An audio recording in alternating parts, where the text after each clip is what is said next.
Good. All right, good evening, everybody. I'd like to call tonight's regular governing body meeting to order. We will first be led by a pledge of allegiance by Councillor Fagali, a salute to the New Mexico flag led by Councillor Faulkner, and an invocation and remembrances led by, let's do Councillor Castro. Please stand as you are able, please.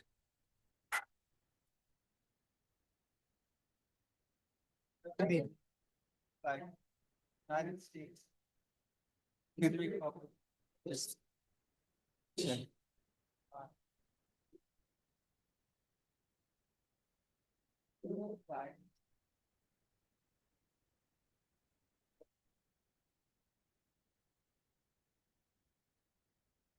Thank you, everyone, for being here, and thank you, Mayor, for the opportunity to invoke this wonderful meeting. I am very excited for the possibility of talking about how to serve our community better. We will get some amazing presentations today about something that this governing body has said is at the top of our mind, which is supporting our community and keeping ourselves safe and making sure that we are providing for those of us who don't have as much as some at this dais. So thank you for the opportunity to serve our community. I think all of us did a wonderful job last night. Again, we are unified. Thank you, Santa Fe, for giving us the opportunity.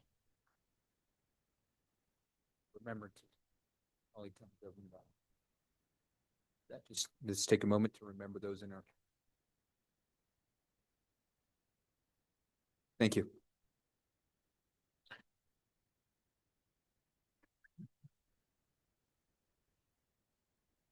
Madam City Clerk, can we get a roll call, please? Certainly, Mayor. Councillor Barrett. Here. Councillor Bustamante. Here. Councillor Cassett. Here. Councillor Castro. Presente. Councillor Faulkner. Here. Councillor Fagali. Here. Councillor Garcia. Here. Mayor Garcia. Present. You have a quorum, Mayor. Thank you. Up next is approval of tonight's agenda. Is there any changes from staff? No changes to the agenda, Mayor. Any changes from governing body members? Motion to approve. Second. We've got a motion and a second. Any discussion? All those in favor say aye. Aye. Opposed? Motion passes. Up next is approval of the consent agenda. Madam City Clerk, were there any items pulled off? Yes, Mayor. Item 9Q was removed by Councillor Castro. Move to approve as amended. Second. Any discussion on the motion? Hearing and seeing none, Madam City Clerk, can we get a roll call vote, please? Councillor Barrett. Yes. Councillor Bustamante. Yes. Councillor Cassett. Yes. Councillor Castro. Councillor Faulkner. Yes. Councillor Fagali. Yes. Councillor Garcia. Yes. Motion passed. Okay, next item on the agenda, Madam City Clerk. Next item on the agenda is presentations. There are two presentations tonight. The first presentation is Urban Alchemy Love in Santa Fe, followed by Urban Alchemy Agape House Santa Fe. Here to present is Michael Anger, Chief Administrative Officer for Urban Alchemy, and Malik Toha, CFO of Urban Alchemy.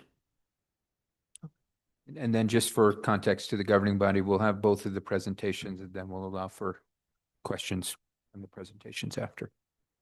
Okay, the floor is yours, Urban Alchemy.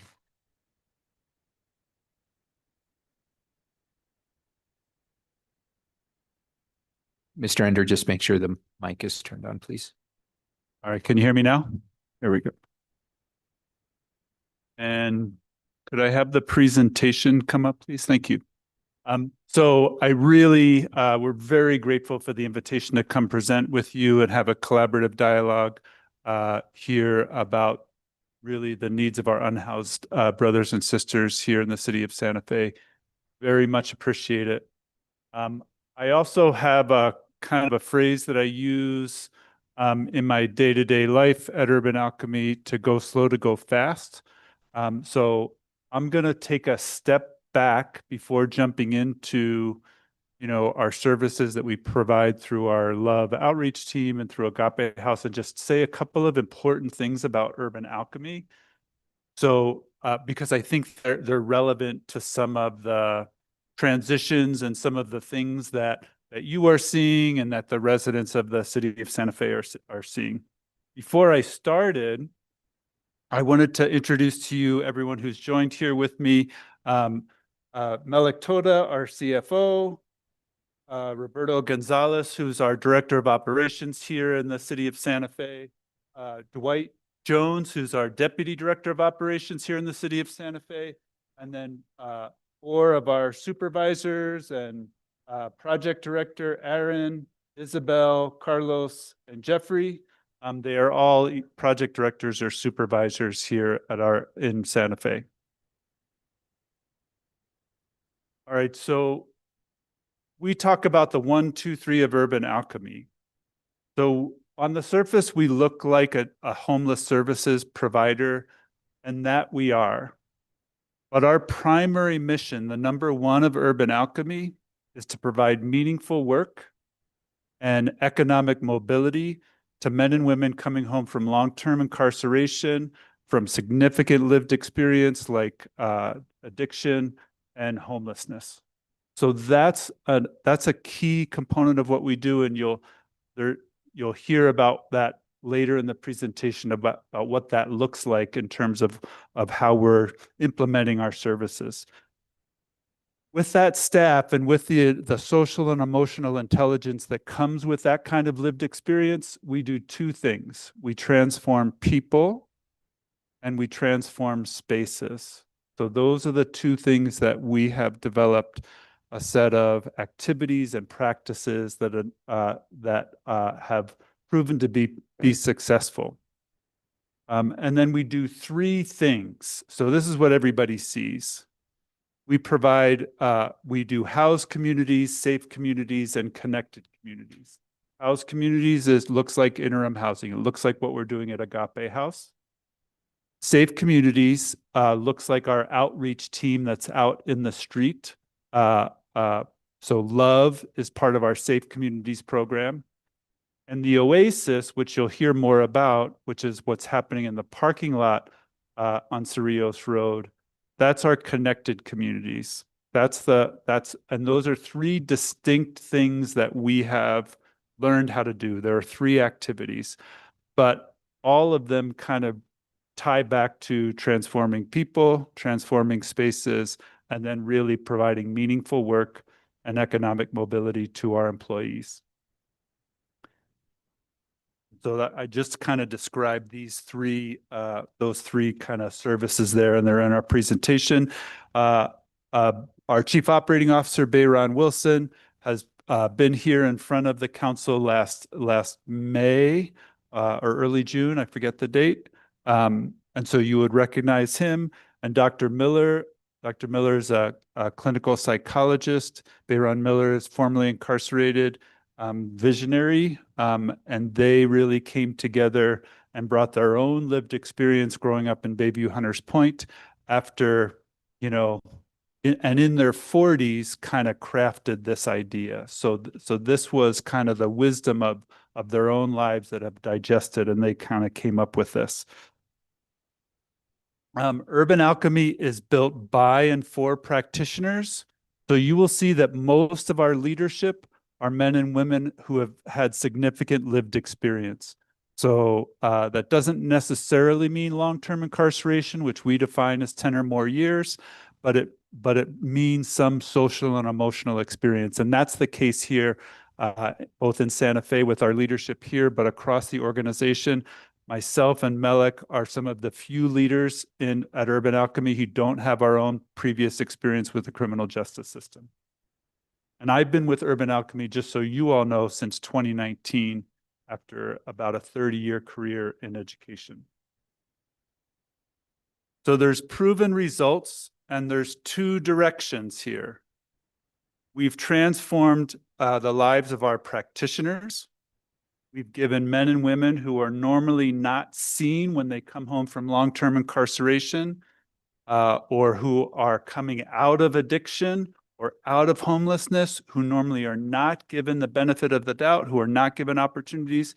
We've created a structure, a container where their gifts and talents are recognized and honored and given a vehicle where they can be applied. So we have proven results. And I'm not going to read the slides for you. And then on the other side, we transform people. So the people that we work with every day, the guests that we encounter in our interim housing sites, the guests we encounter on the streets, we're looking to transform everybody's lives. The business owners that we meet, the neighbors who complain about whatever it's like, it's all included. Every interaction we have, we seek to kind of create a positive vibration with that. So that's kind of what I wanted to start with, and to emphasize that we're not just providing housing, we're not just providing outreach, we're also transforming lives of residents and citizens of Santa Fe and the surrounding communities through employment. All right, so let's switch to love. So we have a couple of different outreach models. Love is the first one. It's leading outreach through valued engagement.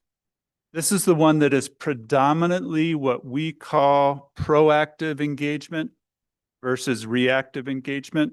So that means most of the time our teams are out walking around in areas that are traditionally known as kind of hotspots or areas where folks are known to congregate, and we're engaging with people and just getting to know people where they're at. It's our foundational outreach program. And it emphasizes really long-term relationship building. So frequently we'll get a request and we'll engage with someone and they'll say, so what happened? Well, on a first engagement with a new person, there might not be much that happens that first day. They might not even give us their name.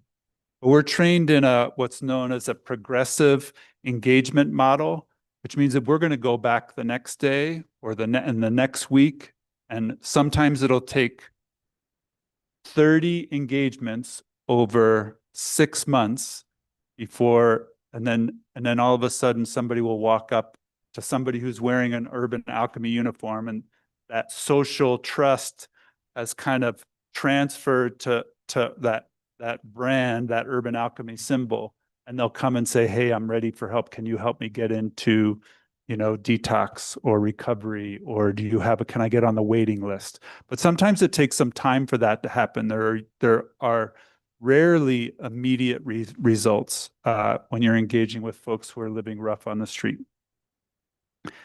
The other thing that I think is one of the most unique things about our outreach teams is we do coordinated dispatch of our outreach team. So a traditional outreach program is just an outreach team kind of convenes at the beginning of the day. They get directions from their director, whatever. They go out to those locations. What we do coordinated dispatch, which means our teams have radios. We have a call center that's called the Tapped In Call Center, and they're monitoring, and our teams are in communication with that call center every minute of every day, and so we're recording data, we're tracking information. That call center can also take requests from members of the public, your staff, from constituent services. That call center receives those requests and then dispatches them out immediately to the team so that there's a quicker response. It can be very responsive when it needs to be. It's not emergency. It's not emergency response, but it can be quick when necessary. Generally, when we receive a request for service while the team is already out in the field, it can be 20 to 30 minutes, depending on whether or not before they arrive on the scene. So that's pretty quick, especially if they're already out in the field. I'm going to show you a couple of maps now that shows you where the Love team has been focused. 2 sets of maps. The first one is from July to December. This is when we were launching at Agape House. It was a lot of static in the field. I use that generally. There was a lot of static in the field about what was happening on Cerrillos, what was happening on Harrison. And so you can see here, this is a heat map of where our Love team did engagements from July through December. And you can see that most of the activity happened right in and around Agape House. I think, and that was appropriately because we needed to shift what was happening in that area, and I think that worked. As we were kind of moving through the month of December, we were ready to do a reset on the outreach team. And then this is another map, same time period. This is July to December. This just shows the actual individual engagements. So you can see where the spread of those engagements have been. The next two maps are from January 1st until February 15th. And so you can see how the distribution on the heat map has shifted. The elements aren't as dark because it's not quite the same volume as July to December because it's a shorter time period. But you do see how there's been a shift up to downtown Santa Fe, the rail yard, Cordova and St. Francis, some of those areas. There's more of a distribution. There's still a lot of activity down on Cerrillos, but you can see there's been more of a shift up to this side of town. And then this is what the individual engagement map looks like, these dots right here. Now the Oasis. So part of the LOVE contract includes the Oasis. And so what the Oasis is a public space that's open from, for us here in Santa Fe, it's open from 7 in the morning till 7 at night to anyone who wants to come and use a bathroom, get water, get coffee, get food. All of that is available at the Oasis. You don't have to be a guest at Agape House, but guests at the Agape House also utilize that space. It's a comfortable space. We've increased the resources and the accommodations in that space to try to create more space that's available, that's protected from the elements and things like that. And there's access to some services right now once a week. We have a service day on Wednesday mornings where service providers from the other parts of the city come and offer their services and are there to meet with guests both from the Oasis and at Agape House. So what are the results of LOVE? So just in January, and this shows a little bit of a shift in our emphasis. Just in the month of January, we had 435 engagements. So that's a significant number. And there have been 2,000 engagements since July. So you can see that just in January, our activity, our engagements have really increased since the new year. There have been over 2,600 service connections. There's over 14,000 duplicated visitors to the Oasis. That means we have some people who come in and out of the parking lot there 5 times a day or more. And so we record each of those. What that looks like, is there's 150 average on a weekly basis of unduplicated visitors. So this is not Agape guests. 150 unique visitors on average come each week to the Oasis. So that's not counting Agape residents. And then all of you have seen this before, I think. This is a graph of calls for service. This is not a piece of Urban Alchemy data. This is something that our contract managers with the city of Santa Fe kind of request. This is based on data from the County Dispatch Center. It's not from the city of Santa Fe Police, it's from County Dispatch. The bottom line shows calls for service that are related to 2801 Cerrillos. The top line shows calls for service in the surrounding area over, it's a rolling average over 3 months. So this, I think, is not really urban Alchemy's kind of primary kind of driving metric that we're going for. But we do recognize it's important to the city. And I do know that the city is reporting this up to the Department of Workforce Solutions, as well as part of the additional funding that they're getting from the that we're getting as part of the LOVE project. All right, so I'm gonna switch over presentation.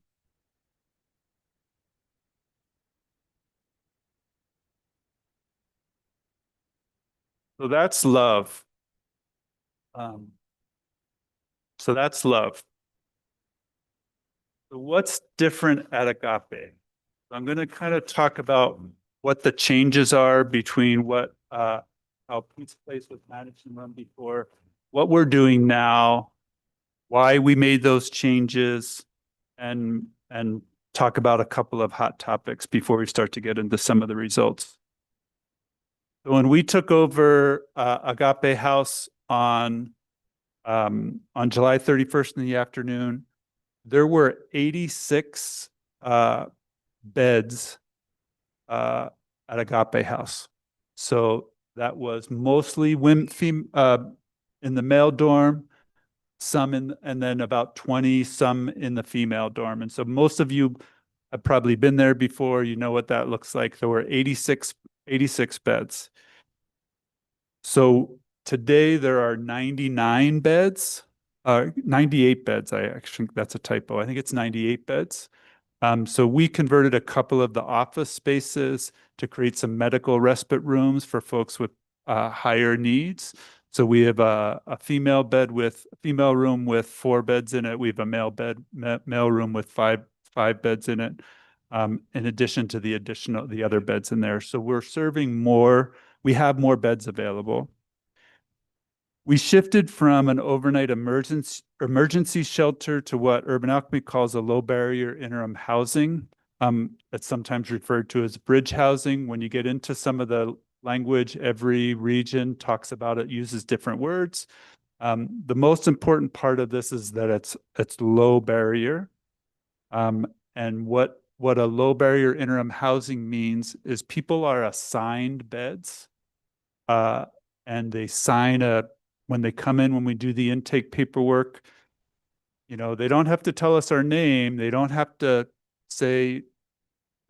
share a lot of information, but they do have to review a set of community guidelines and then sign the community guidelines. That's part of what's coming in is.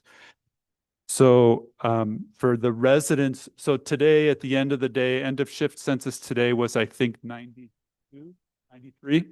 So we had 93 of those beds occupied. Over the 7 months that we've been operating, or the first 6 months that we've been operating, our bed occupancy rate is at 93%. So one of the things that I think is important to know is, based on what Urban Alchemy was hearing before we took over at Agape House, the census in the emergency shelter varied from day to day, from season to season. It could be as low as 35 or 40. It was typically might be more somewhere around 70.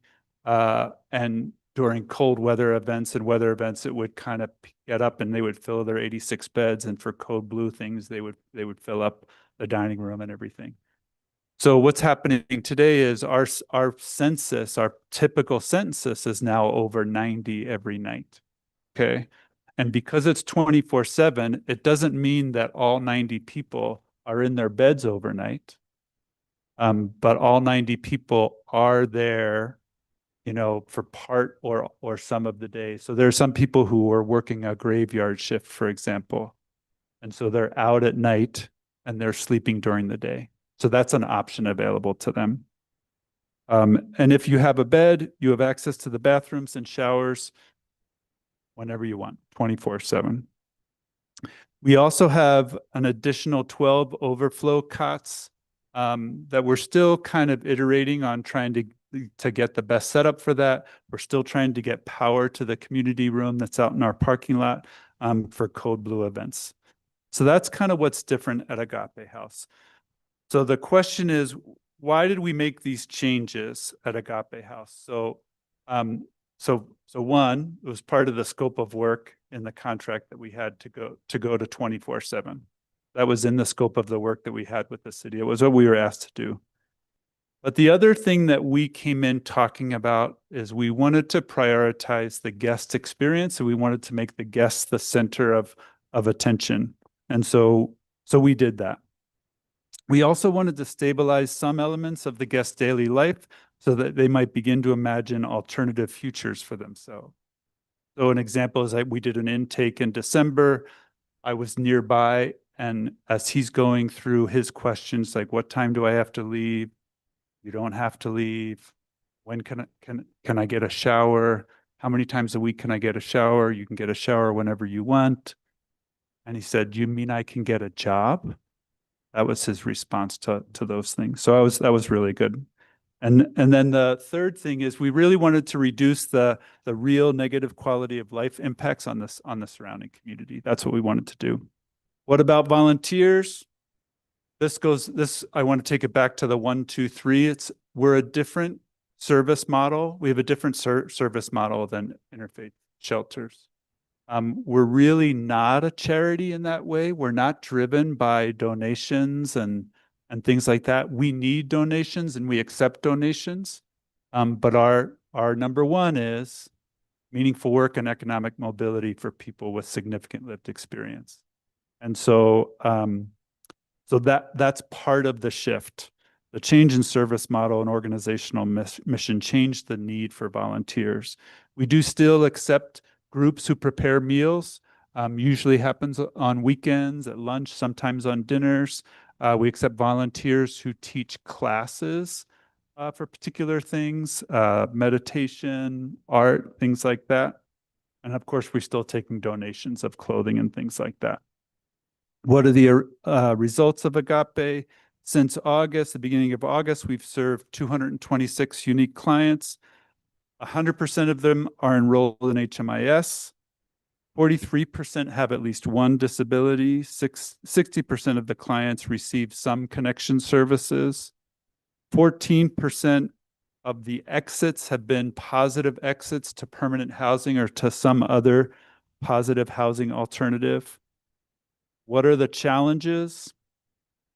All of you are familiar with this. Bed bug infestation, major roof leaks that I would say is ongoing. Roof leaks are ongoing. Significant black mold in the beginning that finally got fully remediated in early January. Training and scaling up of staff quickly. And I'll say more about that in a couple of minutes. That was a challenge, but we kind of met the challenge, but it held us back a little bit as we were trying to get the right people in the right spots. The culture and habit of drug use in the area. So every region, every city that we operate in is very unique, and that there is something unique to the drug use and the kind of what that looks like here in the city of Santa Fe in comparison to some of the other cities that we work in. There was some propagation of misinformation and misunderstandings when we first came in to the city of Santa Fe.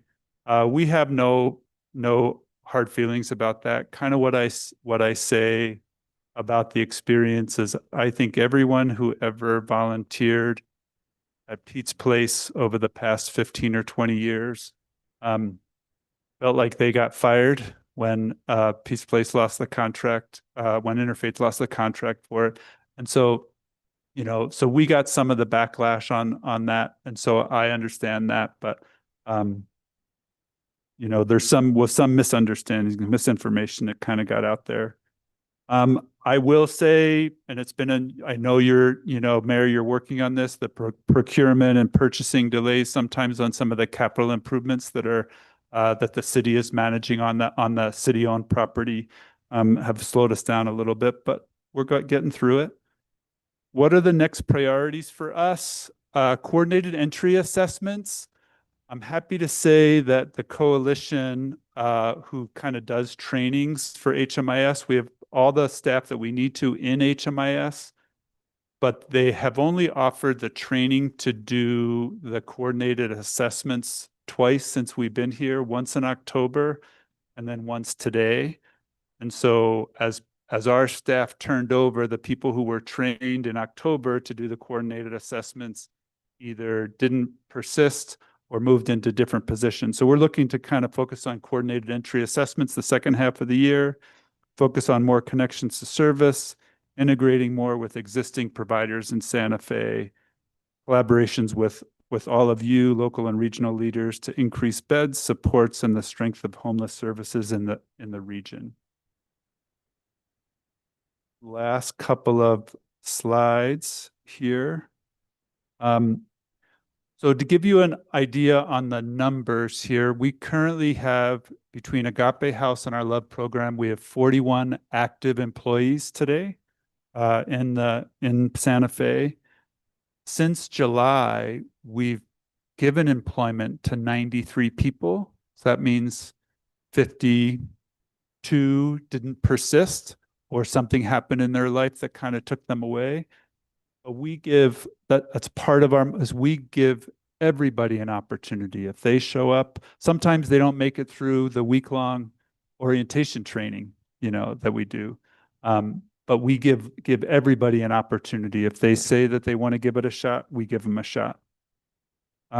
Lots of them have been able to improve their lives.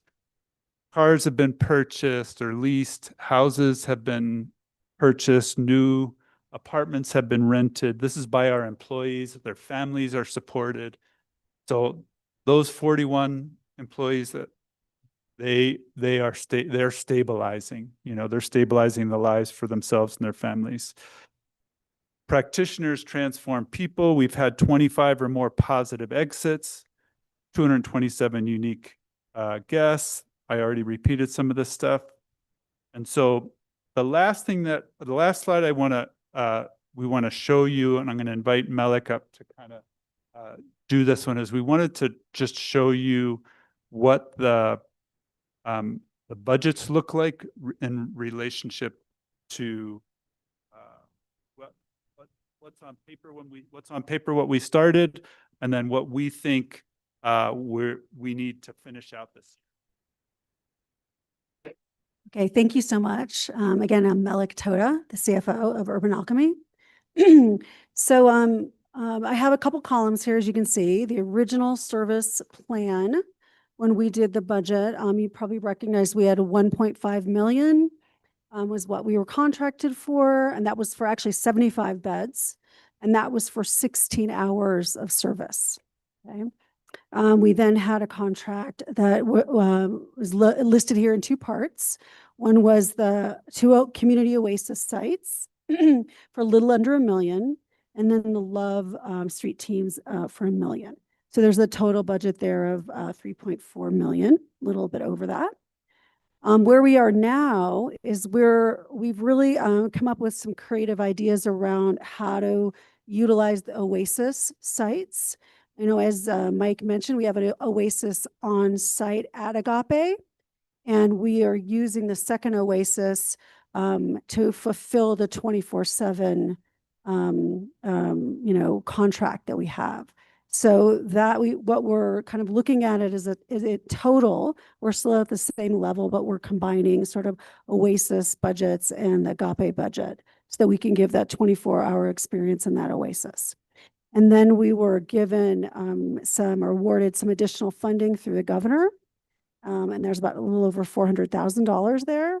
So our Love team budget has increased to 1.4 million. So now we're in almost 3.9 million total. Okay. So thank you. And I guess, Mike, are we just taking questions next?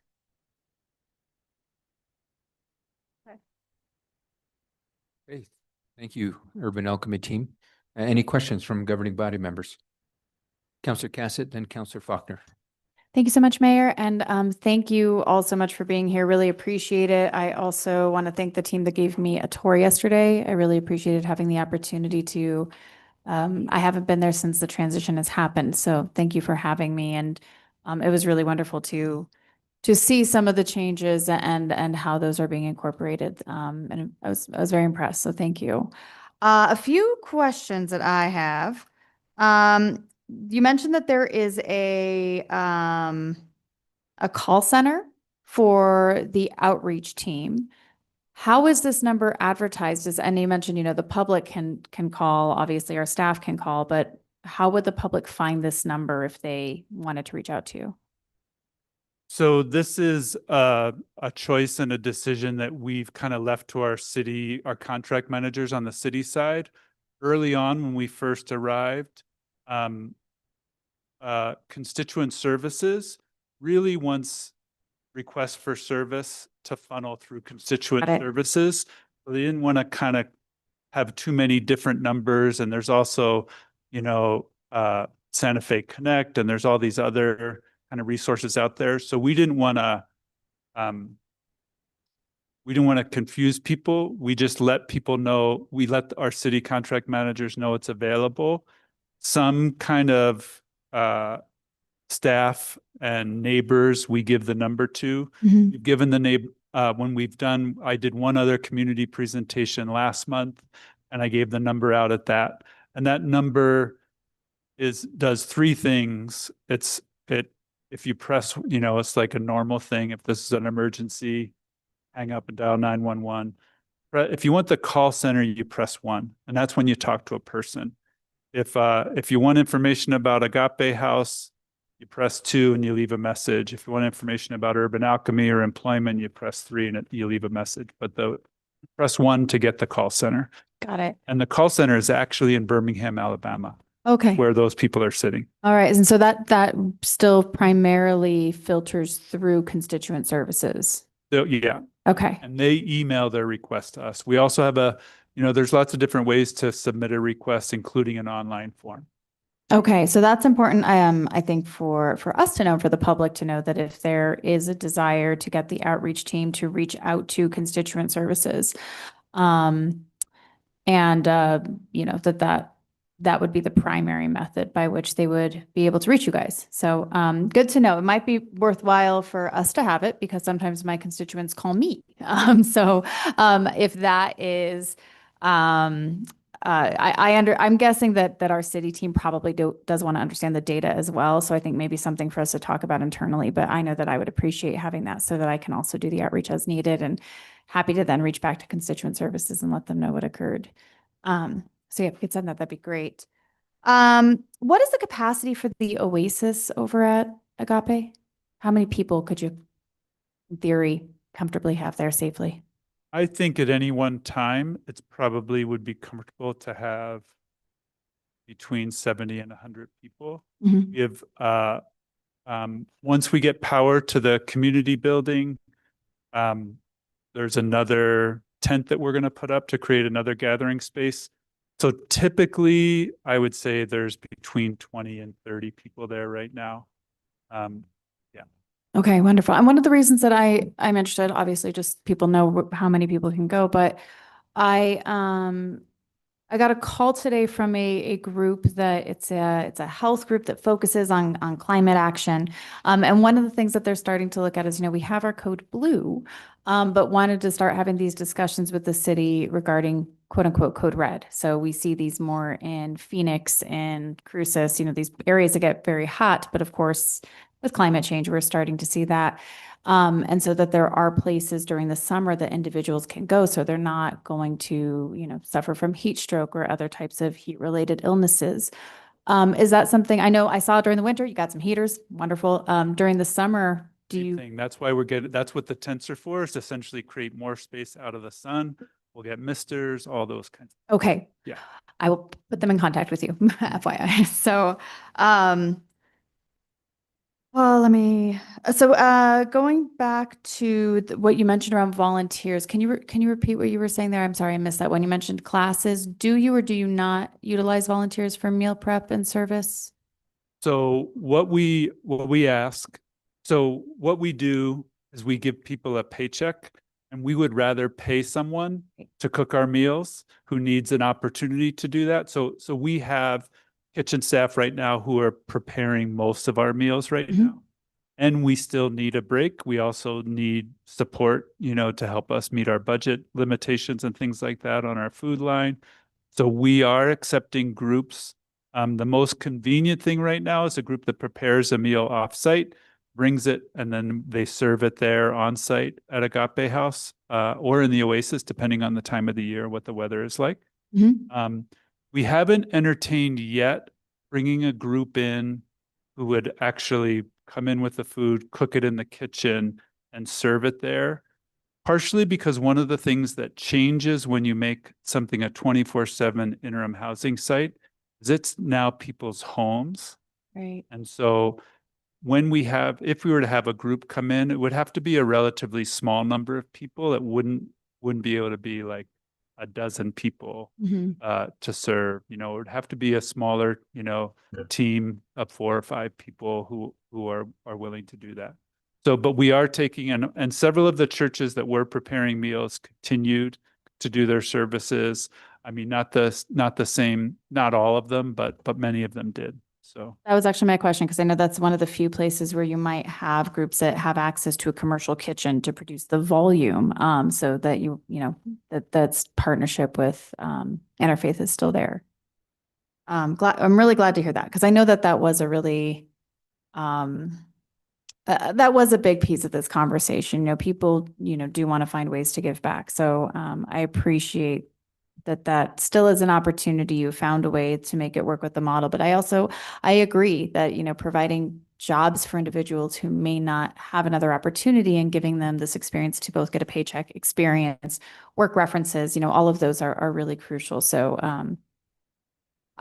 for what it's worth, I agree with that priority of meal prep. I will say, I met recently with Rabbi Neil from Temple Beth Shalom, and he kind of gave me a lot more of the history, and he talked about it as a lot of people saw it as their sacred task to prepare meals, and they've lost that. And that's a real loss. Yeah. That's a real loss. So I feel that. Out of curiosity, is TBS one of the ones that's participating in some of these meal preps? Not yet. Okay. I'm a member. Grown up there. I was like, my mother's one of the ones who does the cooking often. So, we'll have some conversations over there. Then you also mentioned positive exits. About 25% of those exits have been positive. I'm assuming obviously there have been exits that would not be deemed as positive. What would those look like? And then the second part of that question is, what are the barriers that you're experiencing from increasing the number of those positive exits? I'm guessing that I know some of them, and some of them are things that we need to be working on as well, but would love to hear from you guys. Yeah, so the other 2 largest categories of exits are bed abandonment. So, when you assign somebody a bed, it doesn't necessarily mean that their life stops or that they're going to live. So part of the community guidelines is if you don't show up, you're not there for 72 hours, you risk losing your bed. And so that's about, I don't want to give the percentages. We're going to be submitting kind of the 6-month quarterly report shortly.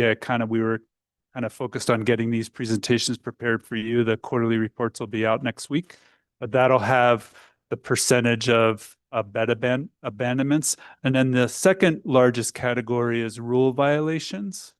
So and the predominant rule violation would be drug use on site.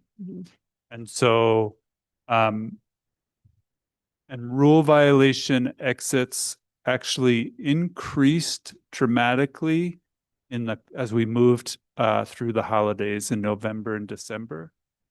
And so there was an uptick. It was almost 50% of our exits in November in the second quarter were from rule violations. Interesting. And I mean, that follows a lot of the mental health patterns that we see in the general population. So not entirely surprising. And then I do want to say kind of our strategy on rule violations is because Urban Alchemy is built on second chances. It's just part of our DNA. And so if somebody uses on site, the first thing that happens is they'll get exited for 24 hours, but they won't lose their bed. And they'll be able to come back. They can keep their stuff there. They take what they need for that one night. They come back. Second time, same thing. If they make it violated a second time, 24 hours. Third time, they get put on a behavior contract. And then if they violate it again, then they're permanent, then they're exited for a rule violation. So there's kind of steps built in there. And somebody who we exited on a rule violation in October, if they came back to us today, we put them on the waiting list. We welcome them back. They say that they want. And if they get exited, from having a bed, can they still use the Oasis? Okay. Typically, unless there's some other part of their rule violation, if they were violent, they're non-cooperative, there's something else like that. Okay. All right. Wonderful. Thank you. Last question, then I'm out of time. Funding sources. You mentioned there was some money from the governor. There's obviously money from the city, money from Workforce Solutions. Did that come through us? Or was that? And what do those percentages look like? What are the conversations that you're having with the state in terms of what their continued support looks like at this moment in time? I believe that our contract is through July, something like that. Yeah. So Workforce Solutions, through the Office of the Governor, added $440,000 to the Love Outreach contract that ran through the city. It was not direct to Urban Alchemy. Got it. And Dr. Miller and Bayron were recently visiting the city, and it, early indications are that support from the Department of Workforce Solutions will continue. We don't know what that looks like, though. Okay. No commitments, nothing is, we don't know what that looks like. Okay, so to be continued, and I know something that we will also have that conversation. Well, I'm out of time. The last comment I'll make is that I drove a different way. Normally, when I'm coming from my house, I'm taking Camino Carlos Rey down Cerrillos. I came up Harrison Road. It's come from this part of town. And Harrison Road is night and day. I don't know if I've driven Harrison Road since you all have taken over. I didn't recognize it. So, great job. Because I'm glad that you're working really closely with the businesses and the residents there. I'm sure there are still some challenges, but it was nothing compared to what I had seen before. And I know that was a really big piece of this is this, this model where really looking out for that 1,000 square feet and the surrounding areas around Agape. And I just noticed a really big difference. So wanted to recognize that because I know that is a lot of work. So thank you. Thank you so much for that. Thank you, Mayor. Counselor Faulkner, then Counselor Castro. So I have visited Agape House mostly about once a week, once every 2 weeks since they took over the contract. So I've seen the evolution of the services they're providing. I've been there for some really awesome moments when there were some celebrations, and I've been there for moments when there were some challenges. And I don't have a question, but I do have a comment that I've seen this team evolve, and I've seen how the leadership in this organization creates a space for the team and for the people they're serving to really find new hope. And the one thing I've learned a lot from Urban Alchemy is that we can have accountability without being punitive. So I think in the discussion around homelessness, there are some groups that believe if you are holding people accountable, it's punitive. But what I've seen at Agape House is actually having expectations and boundaries and accountability in a space where you also get support that you need has set people up to be successful, not just the homeless population, but also the staff. And so I have spent a lot of time there, and I just commend your organization for all the work that you've done and the patience that you've had. Because I know in the beginning, there was a lot of pushback from the community. I know we felt the pushback, and I think you guys stayed the course. And I just really appreciate everything you're doing for the people of Santa Fe. Sir Castro. Thank you, Mayor, Thank you to Mike and to Alchemy for everyone being here. I had the opportunity, as many of us have, to look at the space and see the improvements, talk to residents. I echo the sentiments of my fellow counselors. We are actively talking to folks and hearing different stories than we did 6 months ago. That being said, there are some challenges, and I think we can all address the need for more resources, the need for additional amenities at your space, and whether or not that is the appropriate space to have it. We will have that discussion. I also know, and recently I was talking to the deputy warden, Wade Ellis, from the county jail. One of the resources that the emergency shelter was serving as was sort of offboarding for folks who were reentering. And so if we could try to build on that relationship and make sure that we're reaching out to the folks who might not know about our services, that's just a comment. I think there's a big need in the county jail to allow for some offboarding, especially because this is a reentry program.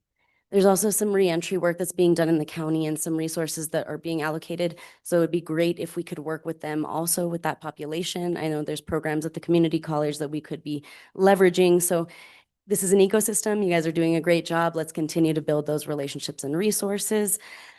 Counselor Cassett did ask a little bit about some of these other exceptions that are not so positive. What can we do? So the direct question is, what can we do to help some of these folks who are coming out of your program in the continuum of care? What is the next phase that we can help with?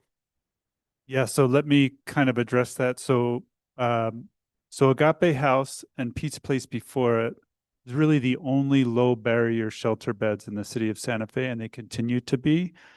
So I think it's important to continue to strengthen the full set of resources. St. Elizabeth's, Consuelo's Place, all of the other shelter beds need to be supported. One shift that happened with the contracts with Urban Alchemy, I think was a shock to the system of many people, is the city took responsibility for the problem and is paying for it.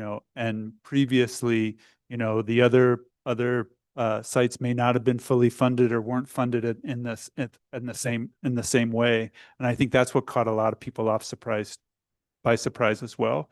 So I think continuing investments.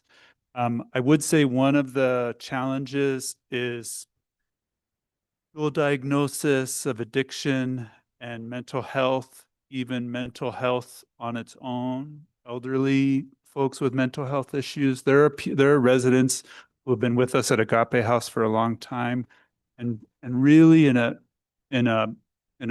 system that is better resourced, there'd be options for them. They wouldn't be there for so long. And so we want to continue to use the systems to kind of strengthen the system. So our thing is to get them into coordinated entry. That's really our next thing. And I'm going to be a little direct because every community has their own jargon, right?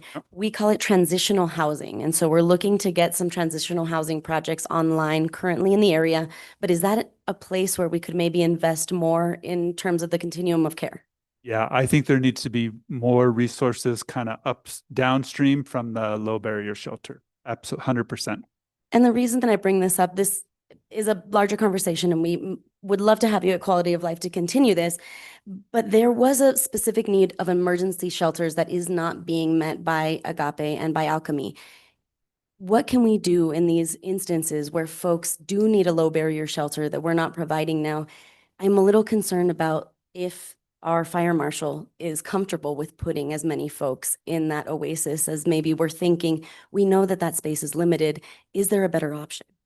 So we're not putting extra folks in the Oasis overnight, so the Oasis closes at 7:00. That community room only opens up overnight. But I agree, even 98 beds in that facility, it's an overcrowded facility for sure. Sorry, and I was referring to the code blue and potentially the code red when we are using larger capacities. Yeah, 100%. And we have to kind of stay tuned in and in collaboration with those departments. And everybody has kind of been out. Fire marshal, they've all kind of multiple visits. Same thing about inside. So we're kind of continuing to do that. I think there is a longer, our contract to do this was an emergency contract that's only for 12 to 14 months. And that's not, the clock is ticking on that. And so, I think the governing body does have a choice, and the mayor has a choice to make about what's going to happen next, how to maintain the same, at least the same number of beds going forward. What are the longer term solutions? There has to be a midterm, a short term solution to keep things going at this level. But then what happens after that? And I hate to harp on the resources question, but we have had to allocate and be a pass-through for more resources than we thought, and we're still not meeting the need. So I will close with saying it seems like we really need to be investing as a governing body in these resources and pulling from everywhere that we can to find the money. Thank you, and I cede the floor. Thank you, Councilor Castro. Councilor Bustamante.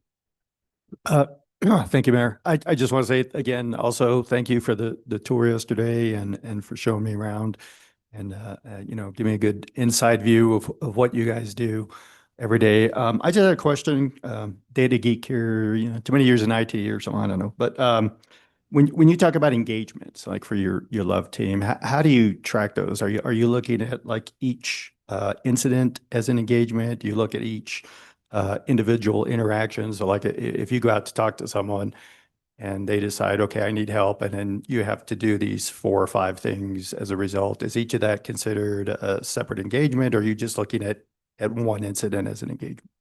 So an engagement is just one conversation or one engagement with a particular unhoused neighbor on the street. And that one engagement could have multiple, what we call outcomes or dispositions. So there could be 5 things that end up happening during that engagement, or 5 connections. They could get water, they could get a bus ticket, they might get added to the waiting list at Agape House, whatever it is. So one is just that one conversation, but they could have multiple outcomes. You'll see a little bit more of that in the quarterly reports that'll be coming out. Okay, and that might answer my next question, because I see a lot of numbers on here that pertain to other cities. Like the showers in Oakland, for example, or I assume then that you've broken down your engagement numbers here. Do you have like a off the top of your head number based on that, or So is that in here? The numbers in the presentation here are Santa Fe numbers. Okay, I might be looking at the wrong slide here because I'm looking at something that says Oakland and Austin. The results slide. Okay, thank you. I'm looking. I was looking at the wrong slide. So if it's for us. Oh yeah, in the proven results slide, that'll refer to the large scale kind of changes, just in the proven results side. But I tried to edit it a little bit on the Agape. I'm looking at that slide now. So okay, thank you very much. Thank you, Mr. Mayor.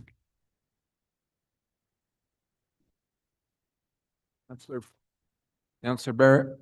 Yeah, yes, thank you. I was there for a tour the other day too, and I was really impressed. Just a couple points. As a social worker, I really like the model, and I really like the idea of second chances. And I know there's a lot of stigma with formerly incarcerated folks trying to get jobs. So I love that this is also not just a shelter, but also providing employment in our community, which is really important for folks coming out of the system. I like the idea of this being a job with trained employees. I know volunteers love to go help, but I think, I work in a school and we don't, we have volunteers that come in and help, but the people who work there are trained in this area. And as a mental health professional, I know how important it is to have training. And I think it's really important to think about this from a client perspective. So I like that you guys are thinking about it as people's home. And then when people are coming in, you don't want to overwhelm them, right? Because it's not just like this transitional place of in and out. And I just know from a stability perspective, if we want to get these people back in the community and housed and working, these wraparound services are so important. And that's the number one thing. And I know you guys said you needed more care, I don't know, they're not social workers, but care coordinator. You guys need more care coordinators. And I just know how important that is. And again, I know you guys have other services that you'd like to see in there too. Like I know healthcare for the homeless used to come in, more medical services. I know it'd probably be great to get more therapists or mental health providers in there. I think that's just so important for long-term stability that we have to have all these wraparound services. And I know we don't have enough money to do it all, but I just know how important it is. And people, I think, see the budget and they're like, oh my God, this is so much more expensive than it used to be. But when you do it the right way, it does cost more money. So I just want to say thanks for all you're doing. Garcia, then Counselor Fagali. Just one quick question. On this slide that says original service plan, revised service plan, it says original service plan, 75-bed shelter, open 16 hours, and then revised service plan, 798 guest shelter. Is that correct, or is that? Thank you for that. That is a typo.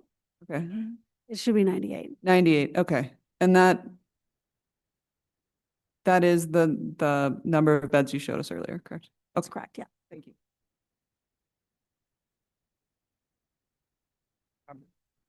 Thank you, Mr. Mayor. I have similar questions to Councilor Bustamante in terms of data collection. And so when you is the data collection, how is that? How does it happen? And you kind of started with that, and I guess I would need more clarification. Is it every time you go out, not just to the area around Agape House, or are you collecting that data when you're doing outreach down in the plaza, and how is it recorded? And I'd like to understand that a little bit more. Absolutely. So our outreach teams, and two of the Love supervisors are here with us tonight. That's Isabel and Jeffrey. When they go out with tablets that are connected to cell data. Over the years, Urban Alchemy has built a customized tool in Zendesk. So Zendesk is the kind of software platform we use.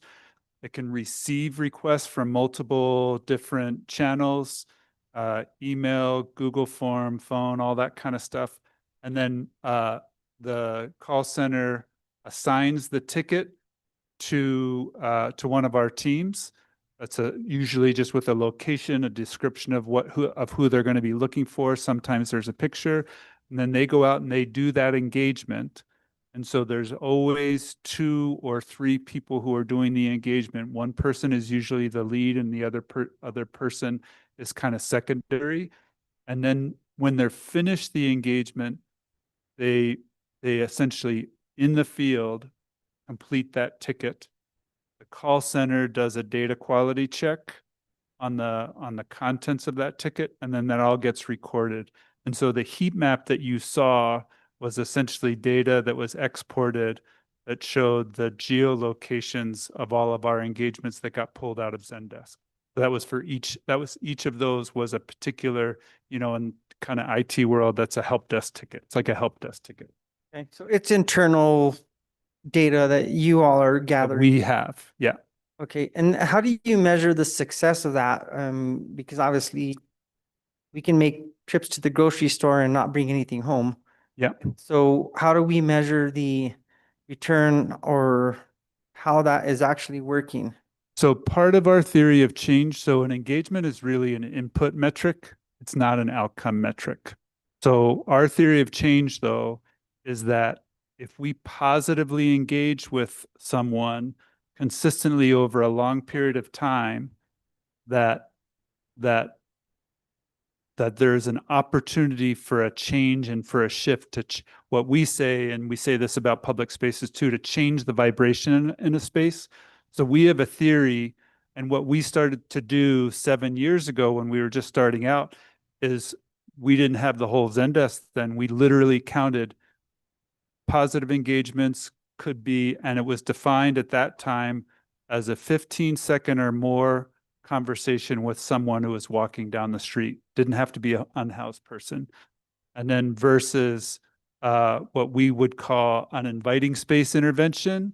An inviting space intervention is please don't pee on the side of that building, or a de-escalation is there's something really happening, non-emergency. And so we would count that. And I brought this actually from my school experience that positive engagement leads to positive transformation. It's our theory of change. And then some of the outcome metrics, that's, you know, we don't have a research branch, so we would love to do outcome metrics and research on that, but that's a little bit harder to do. We've been working to try to get outside researchers to do some of that. And there's a Stanford researcher that did some preliminary work in one of the other cities that we work in. Some of the calls for service is an output metric. It's a downstream kind of impact of that we would say as a result of positive engagements. You, it pretty much, I mean, answers my question. I guess the other, what I'm kind of getting at, and I'm a supporter of what you guys are doing. It's you're reactive versus, I mean, you're proactive versus reactive. And it's what it sounds like, and what I see, and there are a lot of positive changes, that I'm seeing in the area. What happens is a lot of times it's whack-a-mole. Address it here and it goes over there. And so, you know, are you also taking this data and cross-referencing it with data that we have like in our public safety? Reduction in crime. Let's just say, for example, calls for service in an area from the fire department or the police department. And are you utilizing the data to come up with, I guess, a game plan on how to address the issues in any given area? I think we're trying to keep our ears to the ground. I think what we do in terms of improving our performance on these is we really coach and drive to what our theory of change is. And that's to you know, and that's positive engagements. And we are trying to be responsive. And so what I'd like to see next is you can see how we're centered right now in the commercial and populated centers of Santa Fe. There's lots of people who are overnighting out, not in, not in commercial areas. And so we'd love to reach some of those folks too, along the river, some of the other places. So, but we are responsive in the sense that if we're listening to where things are moving. You know what I mean? Yeah. So where calls for service are coming from, stuff like that. Sure. And again, I don't believe you guys are being charged with being the police or the fire department. And so I just think that it's be very beneficial to see how your engagements work alongside with issues that are happening in the community. And I think the longer we're here and the better the relationships with the police and even the park service, the county prison staff are coming out for a visit next week, actually. So that connection has already been made. I think we'll really be able to start to see more and more improvements in the continuum of services. And I'll have one other question. So like going back to engagement, does an engagement get tied to any one person during the day or multiple times to multiple individuals? Yeah, so one of it's really tied to one person. And so one of the reasons why we like the system that we use, we like Zendesk, it has a ticketing system, but it also has a human database. So tickets get tied to a human being. So we're able to see a history of engagements that we've had with someone. So we can, that I think is most city ticketing systems are about getting a task done and completing that task. They're not about the human part of it. So I think that's the advantage of what we're trying to do is we're trying to build a case. And so when we learn about somebody, the second person who's standing back, when they hear the name, see the person, they look back and see what our previous engagement were with that. Thank you. And the last thing I'm going to have is a comment. I think that it's very important that we as governing body members who represent the city and their money, are we getting what we're paying for? Is it working? Obviously, we want things to work. We do like you guys. I like you guys. But the reality is we also have to have metrics, make sure that do we budget for you guys again? And I think that's really where it comes down to. How do we make it work? So 100%. thank you very much for answering those questions. Any other questions from governing body members? I do have a couple questions, Urban Alchemy team.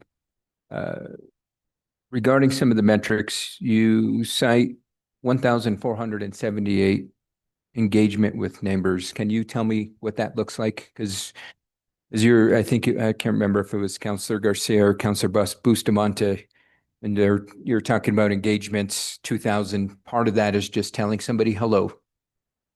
I'd like to dive deeper into that, but what does the 1,478 engagements with neighbors look like? And if you can break that down for me. Yeah. So an engagement now, so when we first started out, an engagement was 15 seconds or more. An engagement today, or I would say a positive engagement, but engagement today is an extended conversation where we're working to try to get to know what the needs of an individual is. And so if you were to look at the presentations that I showed you and looked at those red dots count as an engagement with a person. Wait, 1 second. My question was around neighbors, not the love team, because it's. Oh, I understand. I'm sorry. So neighbors is just a general term we use for anybody. So we call all our neighbors on the street housed or unhoused.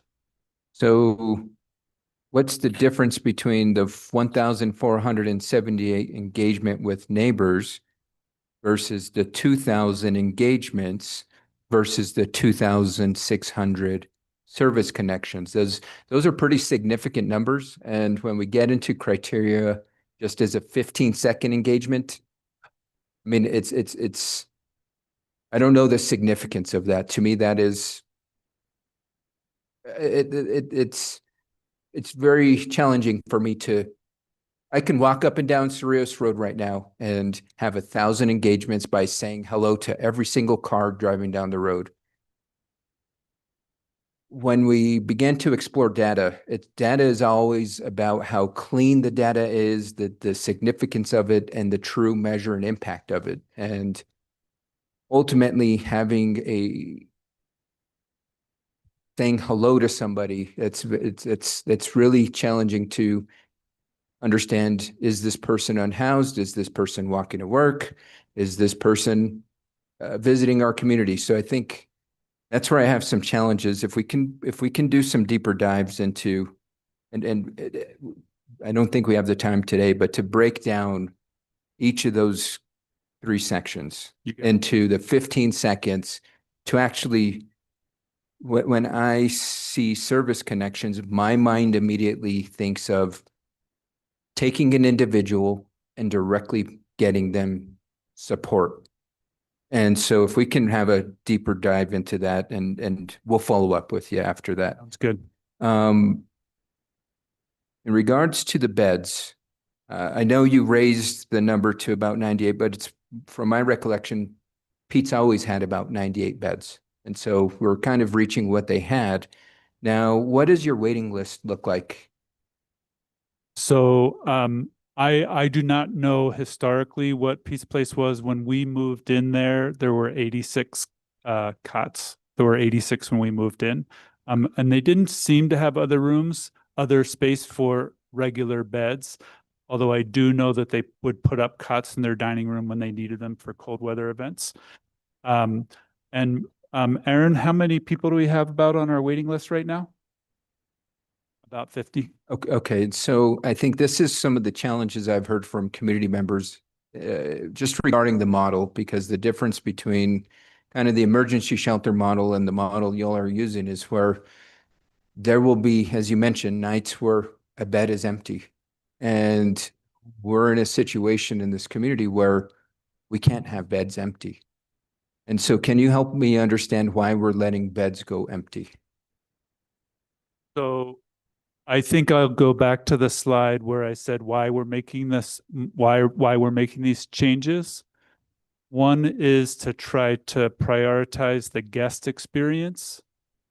Number two is to try to stabilize some elements of their life so they can imagine another future. And I think the third reason was to really mitigate as much as possible the real negative impacts on the surrounding community.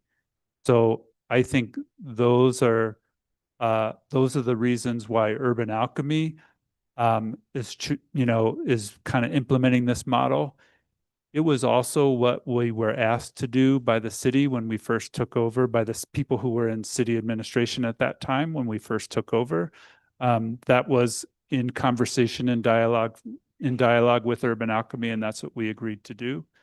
I would say what is happening on a nightly basis is more people are in it who are unhoused, have a bed tonight, than have traditionally had a bed previously.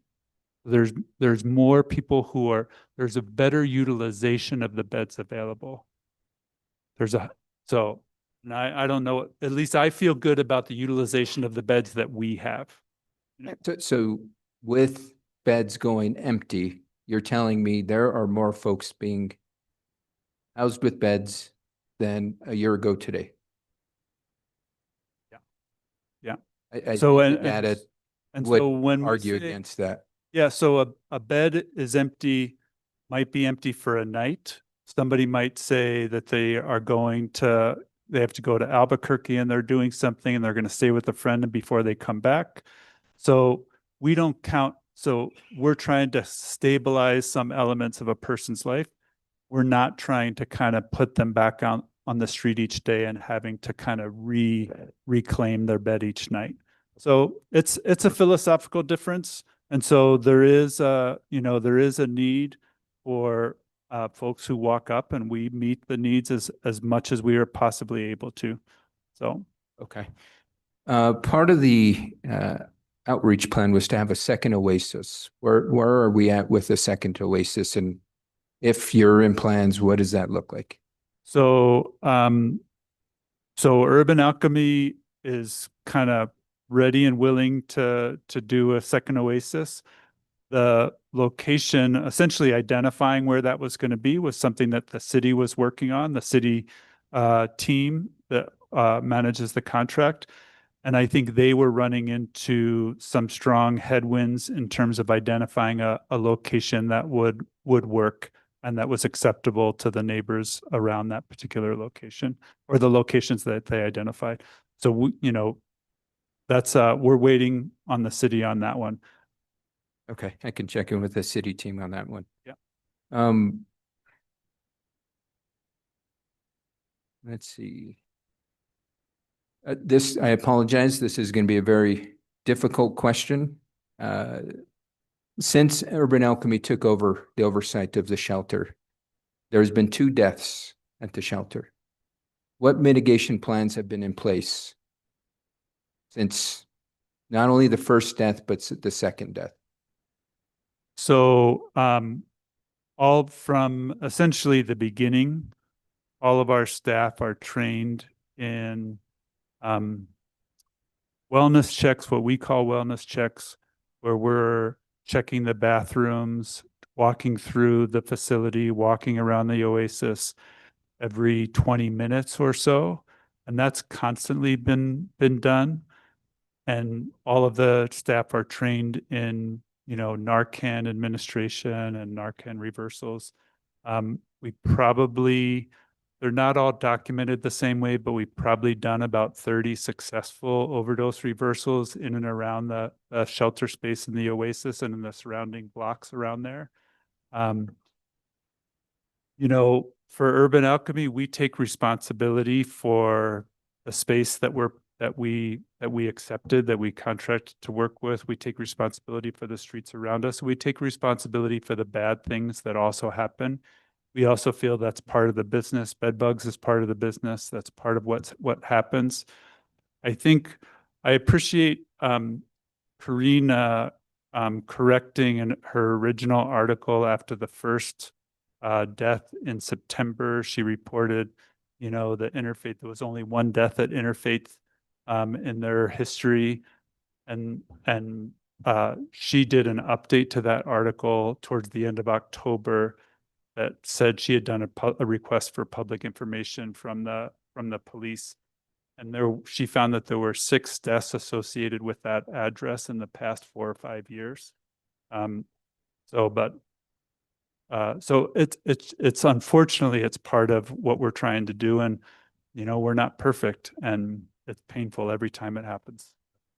Understandable. And I think that gets to the question of, the deaths that have occurred, unfortunately. And I can't speak to the ones that were historically under the oversight under Interfaith, but these 2 were overdose deaths, as you mentioned. And use at the site should be prohibited. So what happens when the team encounters a guest at the shelter that is using? So I described this a little bit earlier this evening. So all guests, when they become residents at Agape House, they sign a community guidelines and agreement that kind of says what the behavioral guidelines are. When someone is discovered using on site, they're exited for 24 hours as an accountability for using on site. Frequently, after the first 24-hour exit, they get that we're serious about that, and then they figure something else out. The second time it happens with the same person, this also happens in the Oasis. If they use in the Oasis, they're exited from the Oasis as well. The third time they're put on a behavior contract, and then a behavior contract is when somebody could be permanently exited. This is kind of a method of both compassion and accountability that we've learned to try to be a high quality, low barrier shelter that doesn't necessarily exclude people who are still caught in their addiction. Gotcha. Thank you, Counselor. So you had mentioned the data that you provided on the first presentation, and this is just much more of a commentary, was from staff, if I'm not correct, from the source, the results of love, average calls, and this is slide 15 of the packet. Okay.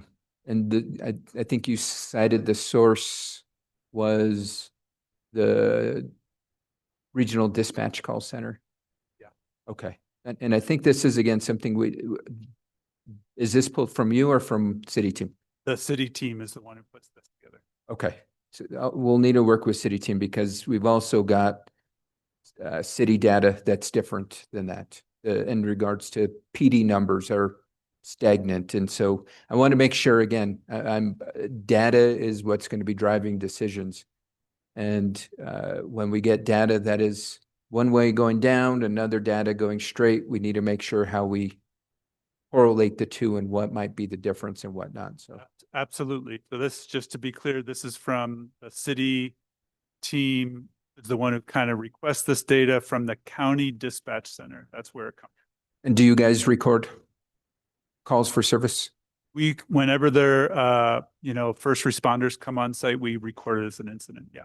Okay. So if we can get those numbers from you after the fact, and I'm sure these are reported to the city, but yeah. Okay. Awesome. I appreciate the presentation, appreciate your time and the team taking the time to come tonight. Y'all are doing some critical work in the community. Thank you. It's tough work, but thank you for your service. I truly appreciate it. Any other questions from governing body members? Sure, Councilor Cassett. Thank you, Mayor. I did want to follow up on bed utilization because remind me what you had stated around what you understood the percentage of bed utilization was on an average night under the emergency shelter model under Interfaith. Can you, I I may have heard wrong. Can you provide me with that information? So it's all anecdotal. Okay, So it's not Got it. actual. So I know in the month of July, when I was visiting there in anticipation of the kind of overnight, they were reporting to us that they were having about 35 or 40 guests a night at that time.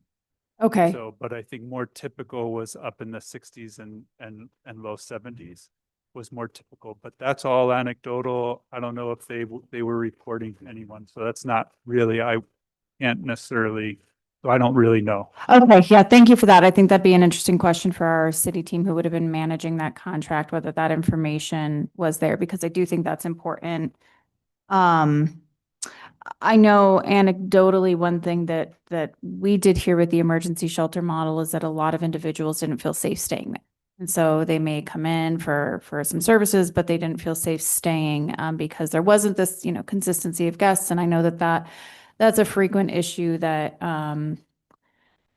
that emergency shelters can have to grapple with. And every place that I have worked with a homeless population, this has been a constant refrain from emergency shelters, that because, just of the turnover. And so I think that is something for us to be thinking about as we're looking at, our expansion of care. We talk about this a lot of, the variety of different services that we know are going to be needed.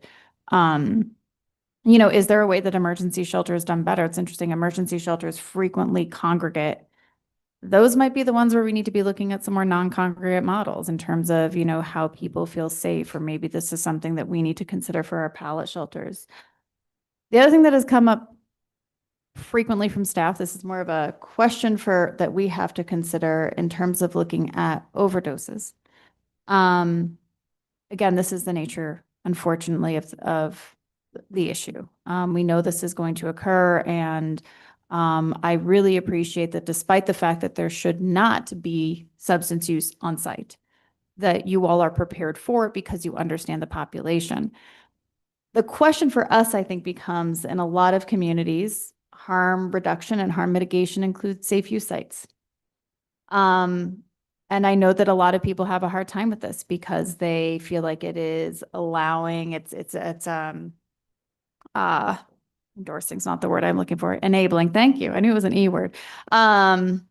This behavior, and use, whereas a lot of other individuals will talk about this, we're talking about addiction. This is a mental health disease. This is a really challenging thing for people to be struggling with. But I think it is something for us to consider, both in the sense of, at the end of the day, we do want to prevent deaths. But the other thing I think about, and I've said this before as a parent, is that I don't let my kids run through grass in parks, in a lot of parks in our city, because we know that there's fear of needles, or at this point, tinfoil, or, some other drug paraphernalia. So as we continue to grapple with this, I think that it is something for us to consider. And again, as we talk to your team about what you are seeing, especially doing that street outreach and what things are looking like, and having conversations with people if they would use, a safe use space.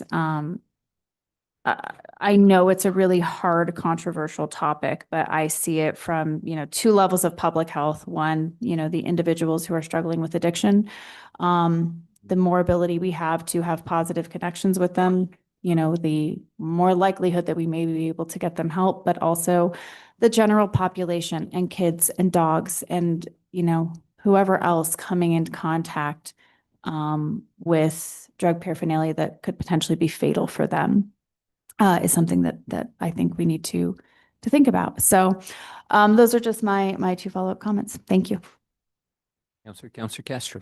Great. I will be brief, following up on Councilor Cassett's statements. I just wanted to make sure that the public and everyone in the room understood the differences between low barrier shelters, congregate, non-congregate, emergency, non-emergency shelters, and also touching on the controversial topic of safe use and how we could do that possibly in a productive way. Do you have any suggestion? So, because we've been in this space for a little while, we have been part of some conversations about this. There's a lot of legal hurdles, both state and federal, that have to be overcome in order to make that happen. And we think it's a worthwhile consideration in some communities. It's not for every community though. I don't think it's for every community, but I think it's worth considering in some communities.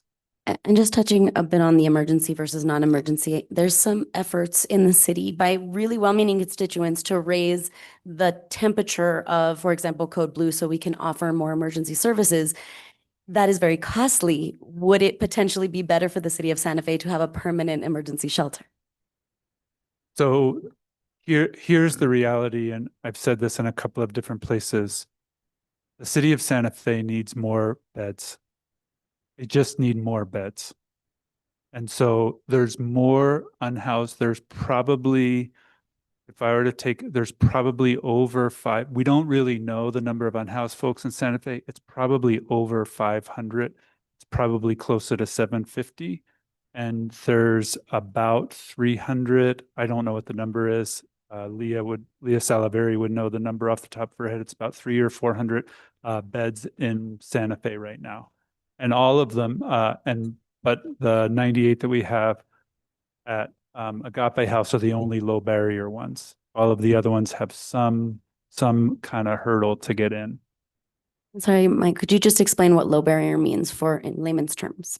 So in layman's terms, low barrier means that you're not excluded for any particular behavior, illness, addiction, gender identity, there's no barriers. And a shelter that is not low barrier will typically have one or other criteria that you would have to meet to get in. So I believe at some of the other shelters in Santa Fe, there, for example, it's not that someone has to be clean when they come in, but they do have to take a regular urine test, for example. So that's what low barrier is. Thank you so much. No further questions, but I think Councilor Barrett. Councilor Barrett. All right, one last comment. Well, we were talking about Code Blue at our last quality of life and meeting, and it was reported that there was 280 shelter beds in Santa Fe currently, and we have 546 names. So I think, yeah, it's a lack. Thank you, Councilor. Any other comments or questions from governing body members? Thank you, Urban Alchemy team. I truly appreciate your service. Madam City Clerk, what's the next item on the agenda?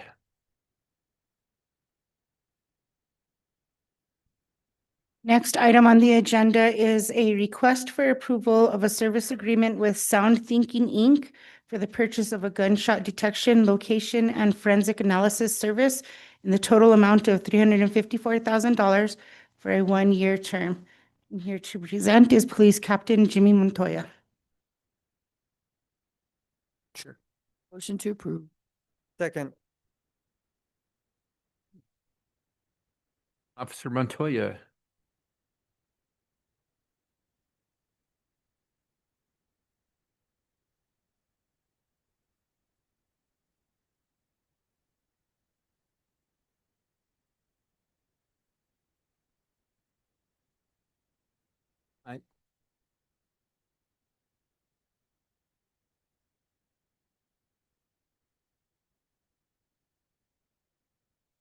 Good evening, everyone. Floor is yours, officer. So this is my first time at the governing body, so I know there was a question. So if you can, We could start with the presentation if you like. sure, that'd be good, please.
Thank you, and good evening, Mayor, Chair, and Councilors. Good to see some of you again. I'll just do a quick introduction of the Sound Thinking team that's here with me this evening. I've had the opportunity to meet with most of you over the last week, so good to see you again. Rich Reyes is our Regional Sales Director for the West. Myself, Jamie Algott, I'm the Vice President of our Solutions Group. And Alfred Loris Jr., he is the Vice President of our Trauma Response and Community Engagement team. What I'd like to start with as part of our presentation this evening is a bit of a story, and it may resonate with you. That story occurs potentially right here in one of your neighborhoods. This evening, I know that's alarming and maybe a little disturbing, but there can and there will be gunfire in your community. And the reality is this: your constituents are going to look out their window. Oftentimes they're hoping to see what? They're hoping to see a Santa Fe police cruiser pull up outside of their location. I'd like to dig in a little bit about what our customers tell us with regards to shootings. What we find is very alarming and somewhat disturbing. Over 80% of unreported gunfire never has a correlated 911 call. So when we talked last week and this week about coming up with a strategy to address violent crime in your community, it's pretty hard to do that with only 20% of the information. I'm going to throw out a couple statistics here that I think are kind of important for you and the community to recognize. There's a large agency in the southern portion of the US. They are piloting the program. They actually saw that only 4% of reported shootings had a correlated 911 call associated with it. We'll step away from that for just a moment. The Brookings Institute did an independent study in Washington, D.C. and Oakland, California. That study indicated that only 12% of shooting events had a correlated 911 call. And I think the more interesting thing is Portland University in Portland, Oregon just did a very simple survey of their community, and they said, if you heard gunfire, would you call the police? Only 9.3% of the respondents said they would. So how do we deal with a problem when we only know about 20% of it, at best, being conservative? We first have to look at why folks don't call 911. Believe it or not, in this day and age, 911 is not the instantaneous thing that they think about doing. They jump to TikTok and Twitter and Citizen. They never call 911. Recognition. Many of you, we spoke about this on Monday evening, not really sure if that was gunfire. So they don't recognize it. They kind of assume someone else will call 911. There's the redundancy issue. It happens here often. Police don't show up. I don't really need to call 911. No one's hurt. One of the other concerns that becomes a problem in your communities is the fear of retaliation. If I call 911, where are the officers going to go? To the address of your constituent who called 911, not to the scene of the event. So unfortunately, the people that are committing the shootings know who called 911. And probably the worst thing of all is resignation. I've given up calling. The police in our community, they're not going to do anything. And we know that's not the case. You want to help. So the question becomes for you and your police agency, what can we do to help to address the persistent gunfire in your community? Sound Thinking and our technologies can assist with that. ShotSpotter is not the only solution. The police department is implementing a lot of other technology, but we've become part of that very comprehensive and precision approach. I like to talk about how ShotSpotter works. We deploy sensors on the tops of buildings, on the tops of utility posts. They are above ambient street level purposefully. We do not want to collect voices. We only want to listen for gunfire. When that gun is fired, we actually do a number of really important things. First of all, we pinpoint it to within 90 feet.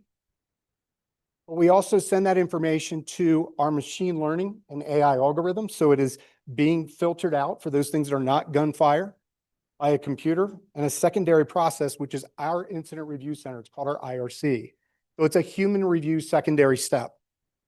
And then, most importantly, we push this information out to your officers, the real-time crime center, and your CAD dispatch system. Now, the reason all of that is important is we actually encourage self-dispatch by your patrol officers. They can significantly reduce response time, provide care, recover evidence, stop our assailants. As we know, oftentimes is the case, our suspects are going to jump in a vehicle and drive away. And if you receive 911 calls, they're oftentimes 2, 3, 4 football fields away from where the shooting's occurring. So we don't have an opportunity to save lives. We don't have the opportunity to recover evidence and begin the process of arresting and prosecuting those that are committing the violent crimes in your community.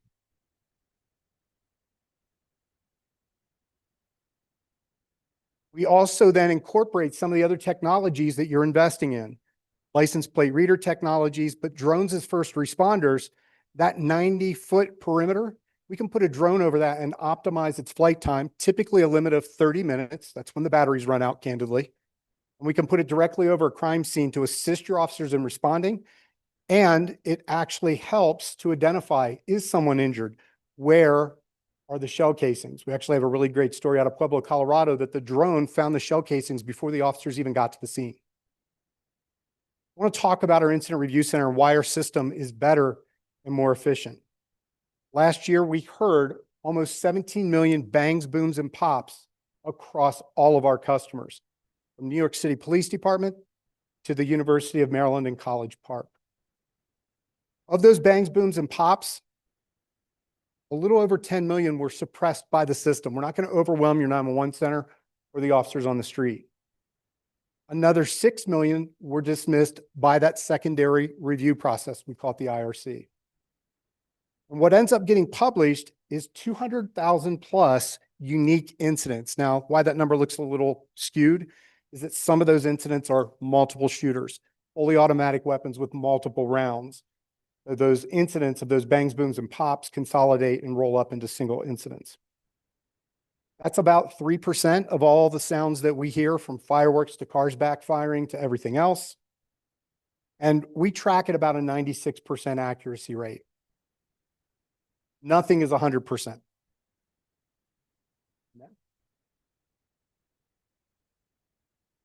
So, members of the committee, governing body, with all these stats that were just thrown out at you, what we did was, with the Santa Fe Police Department and SoundThinking, we have the data from 2020 to 2023, and then we did a reanalysis from 2023 to last month.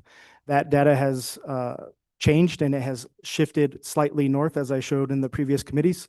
And last year, we presented 4 miles, and with little negotiation of mine and SoundThinking, we got 5 miles. So we have more coverage based on the new analysis. Is there any questions? Questions from the governing body? Councilor Castro, and then Councilor Bustamante. Great. Thank you so much.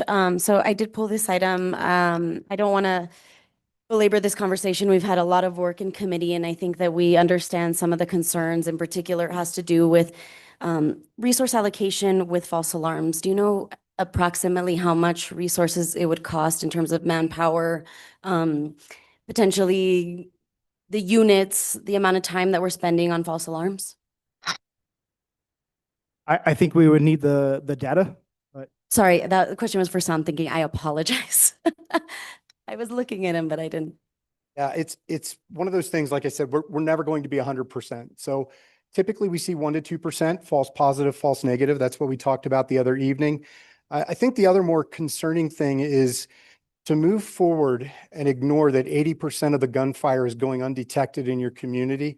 That's where we get a little concerned. And I think that's probably your question, is what impact does that have on? No, the question was around resource allocation from the police department on false alarms. So what are we expending as a community when something isn't actually happening based on these pops?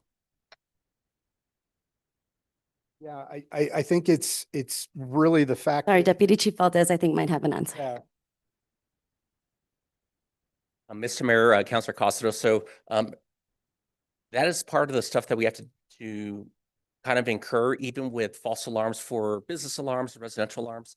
One thing we are going to look at with this type of thing is the data. We're going to see, was it a legitimate call? We're going to log that. One thing we want to be data driven, so we can see how the technology is working. Once the contract is up, then we can see, is this something we want to maintain? Is it worth our investment? And through the data we're able to collect through the trial, we're going to have better information to provide when we come forward to see if we want to move forward with it, or if we make a determination that there's other ways we can make investments. But that's where we'll get the data, but it'll be similar to calls that we respond to for false alarms, for business alarms and residential alarms. Perfect. And the reason I'm so excited is because I think Deputy Chief and I are on the same page. Right now we have a lot of false alarms with business alarms, and we actually have a system where we charge that business owner for the amount of alarms because it is pretty taxing. Is there any way that we could potentially help with those costs? Councilor Costa, I think it'd be difficult for us, and what we've seen with the city is if the city has an alarm that goes off, we give a notice for them to remedy it. We don't bill the city for that. So since this would be essentially a city asset, for us, we're more interested in seeing like, is it worthwhile technology that we're spending our resources on? Or is it something where we're getting a lot of false alarms on it? Much like Cry Wolf, we don't want to get into that kind of thing where it's like, oh, here's another alert and our folks are going in complacent. So that's something we're looking forward to learn about this program if approved. And those are some data points we are going to be tracking. Wonderful. And another data point that might come from PD, we did talk a little bit about our fire and knowing that we're sending out units of sort of knowing that some of these might be our own officers in an altercation. How do we deal with that situation? Councilor Costa, the way I would imagine it, because with our technology, even our body worn cameras, they do have the capability to alert supervisors if there is gunfire detected. So before that alert likely even gets to our dispatch center from this equipment, our supervisors in the field are either going to get one of two alerts, either from the officer themselves, again, through our protocol, as soon as it's safe to do so, they're to alert the supervisor that there's been a use of force situation. On the other side, with our Axon cameras, there is a gunshot detection, which will send it to every supervisor, and command staff gets it as well. With our vehicles currently, we also have a feature where if a vehicle has a hard strike, we will get an alert that there may be a possible collision. So then we get that collision alert. It comes to my cell phone, some of the other command staff as well. And then we can vet out that information. Did a crash occur or did it hit a hard bump? And we can kind of flesh that out. And so I am trying to just get a bigger picture of how much manpower is behind this whole process. Will you talk to me a little bit about your sound analysts and the folks that are listening on the other side? So I think what you're asking about is specifically the machine learning component of it. And then what our IRC folks do. So the IRC, that secondary human review, we actually have two IRC centers. One is on the West Coast in our Fremont offices. One is in Washington, D.C. They are staffed 24/7. Those folks are highly trained. Oftentimes they come out of dispatch centers, but we don't just turn them loose. They are very skilled at listening to and looking at the sound of the gunfire. So they're actually looking at the signature as well. So that secondary step is actually removing a lot of those false negatives, false positives, which is key. And then Councilor Castro, I want to come back to the fact that we also train the officers to capture, after the dust settles at a crime scene, what we refer to as ground truth. That's the feedback mechanism for them to tell us, hey, you missed one. Or we actually did find shell casings at a location that you thought was probable gunfire and published it. And yes, we confirmed it. It also gives you the opportunity to designate, chat with the 911 center and say, hey, did we have any calls that came in anywhere in this area in the last 5 minutes or so? Loud noise, unknown trouble, whatever, to correlate whether there was a 911 call. So there's a number of things in the business process for the police agency that they will want to implement that assists with that entire process. Did that answer your question? It did, and you led me right into my next one. I love this. We are getting through this very efficiently. I would like to talk about training because there is a collaboration between the training that you have, and if you could elaborate a little bit more on the type of training you offer folks when they come in, even though they are highly trained, what that process looks like for you, and also how we're going to train our officers. We're looking at now potentially going into a space where we know there is gunfire, right? And so we're a little bit more vigilant. There are some high tensions. How are we going to adjust our training? Yeah, so let's unpack two things. First of all, I was going to talk about the IRC staff. Yep. Okay. So we train the IRC staff. They're actually trained with experienced gunfire experts who've been in the IRC center for a number of years. They sit side by side, so they team up until they're ready to kind of be taken off and on their own. With regards to training, we dedicate a CSD, a customer success director, to the agency. that is typically a former command staff captain or commander, deputy chief or above from a retired agency. So they come into this from law enforcement experience, and then they'll work with the agency to implement best practices. But we'll provide initial training as well as follow-up training. You're always going to have recruit classes coming out, folks retiring, turnover, lateral officers. So we continue training and follow-up and best practices afterwards. And with that, I'll turn it over to Deb. Very quick on this, just to tie in what Jamie shared. Once we get the training from the company, we're going to implement that into our onboarding training for our new staff, especially those that get out of the academy after they become certified police officers. Upon initial implementation of this, we have to establish a policy, we have to establish training standards, we have to train all of our staff. And with that, this will again give us time and distance where otherwise they may be going to an area where they're unsure where the potential person that discharged the fire may be. But like I shared at the last committee meeting, the way we respond isn't just going to be, hey, we have an alert at location 1, and we're going right there to the exact location. We're going to stage away from that location. We may utilize other technology like our drones to launch it, do an assessment of the area to get more information, but utilizing technology to give us that time and distance. That's what our protocol is going to be. But also we're looking at best practice, what has worked for other agencies. And if there have been challenges where other agencies saw things that don't work, we're also going to use those lessons learned. Perfect. Thank you so much. And, I think, there's some agencies around us that maybe didn't use their technology. So we're going to look at best practices. The last question that I have really has to do with the rollout. So if we were to approve this today, we know that this isn't going to go into effect immediately. What is that rollout going to look like? Mayor Garcia, Councilor Costa. So as soon as it's signed, we're going to start the implementation process. So the legwork on this project is going to get rolling. We want to try to have this standing up hopefully within about, I'm thinking 6 to 8 weeks.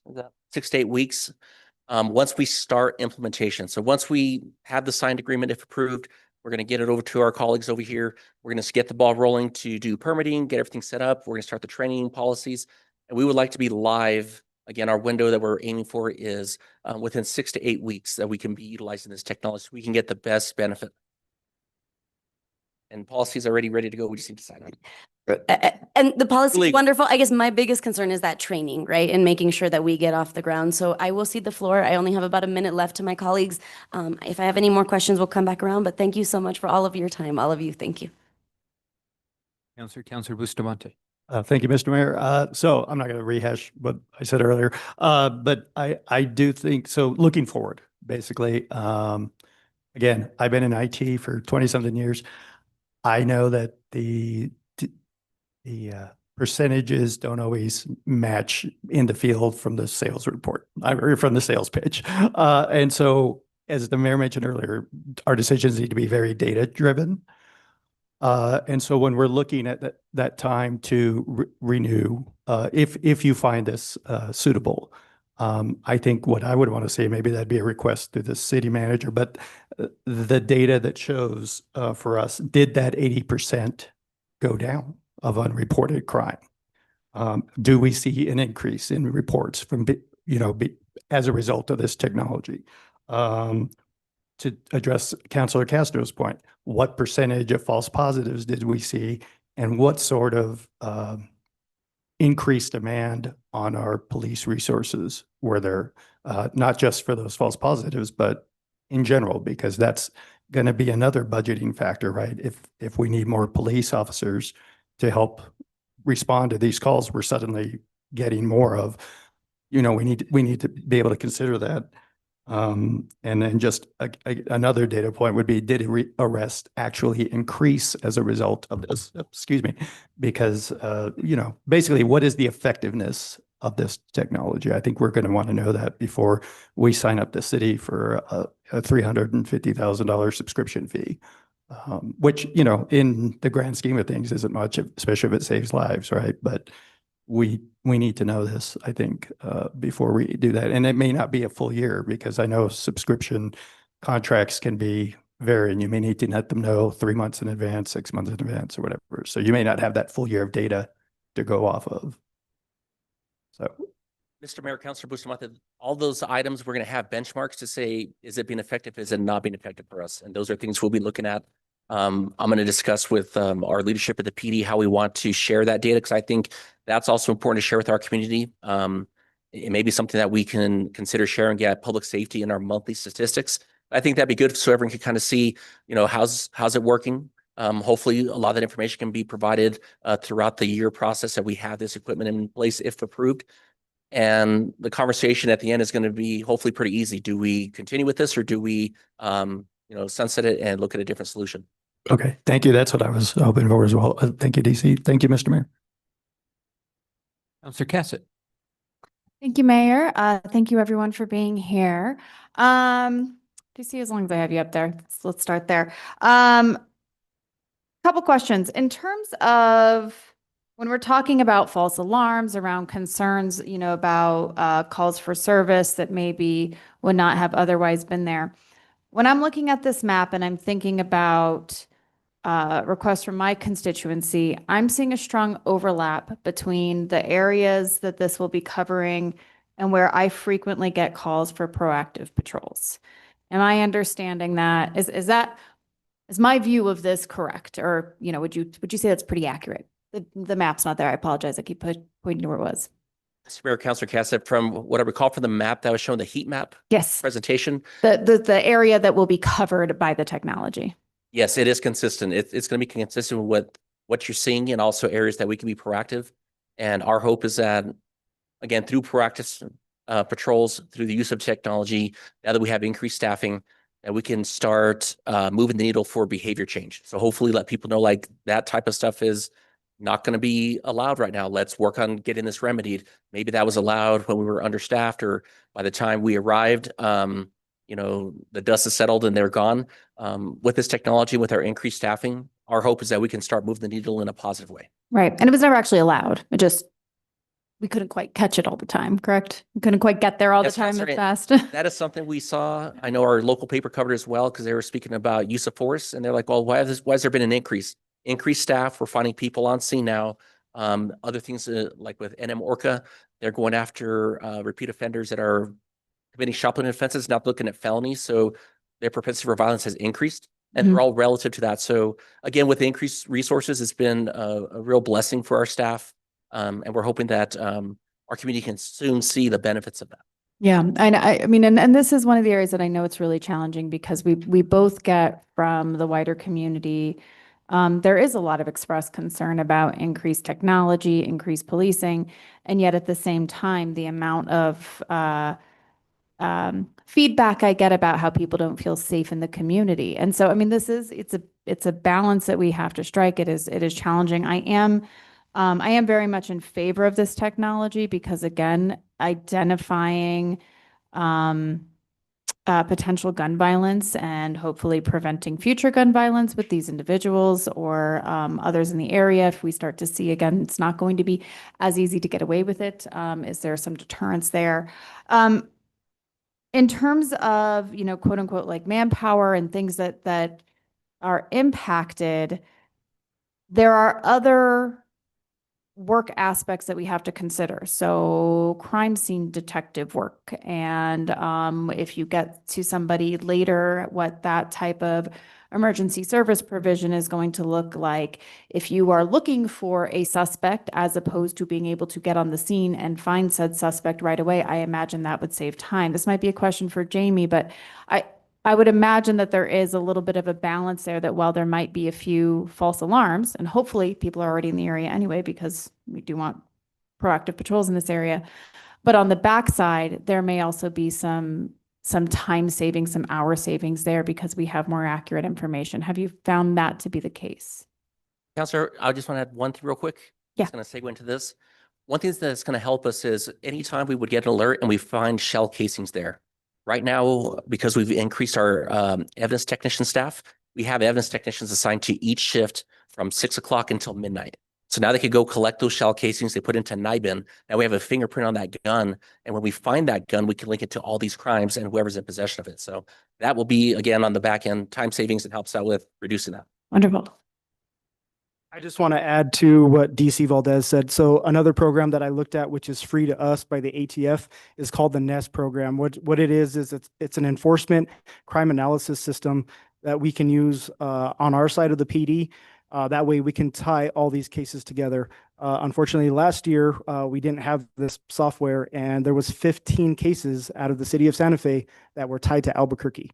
We wouldn't have known about these if we didn't have that system, and we still don't, but I was relying on the ATF. So the plan also is to have this system in place with ShotSpotter. Wonderful, wonderful. Great, thank you. Councilor Cassett, thank you again. A couple of things that I want to hit on that you brought up. First of all, it gives us an 80% greater chance to save a life.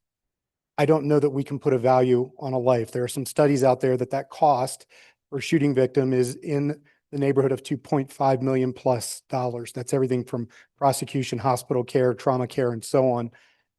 So that's number one. And I think we always try to focus on saving the life first. But to the point that both the captain and the DC brought up, recovering those shell casings is a key component. Oftentimes we have uncooperative victims, uncooperative witnesses. And Councilor Bustamante, back to your question, we're not focused on arrests. We're focused on successful prosecutions, taking out the need for cooperative witnesses and or victims. And if we can locate shell casings to within 90 feet, not searching 3 or 4 football fields for shell casings, to your point, we can expedite that investigation to a successful prosecution. We're only talking about 1% based on DOJ statistics that are responsible for 70–80% of the violent crime in your community. It's a very small percentage of people. So if we can remove them with a scalpel with precision, that's going to help to be more effective and efficient. Wonderful, thank you. Absolutely. I'm sure I'm running out of time, so let's talk about the grant, because I know that there's been a lot of conversation about whether or not this $354,000 could be utilized elsewhere. I had the opportunity to reach out to Director Sanchez and asked about the technology aspect. And what she told me is that in addition to a lot of the community partner works, there was a requirement of the grant that she thinks, she was like, I don't know these numbers, don't quote me on them, so I'm not quoting her, I'm asking. 30%-ish was required to be used for technology and innovation, specifically on gun violence prevention. So when we talk about could we use this for the community outreach component, the answer is no, we cannot. We have to use it for tech and innovation, was my understanding. Am I understanding that correctly? Thank you, Mr. Mayor, Councilor Cassett. Actually, I believe Julie was reversed.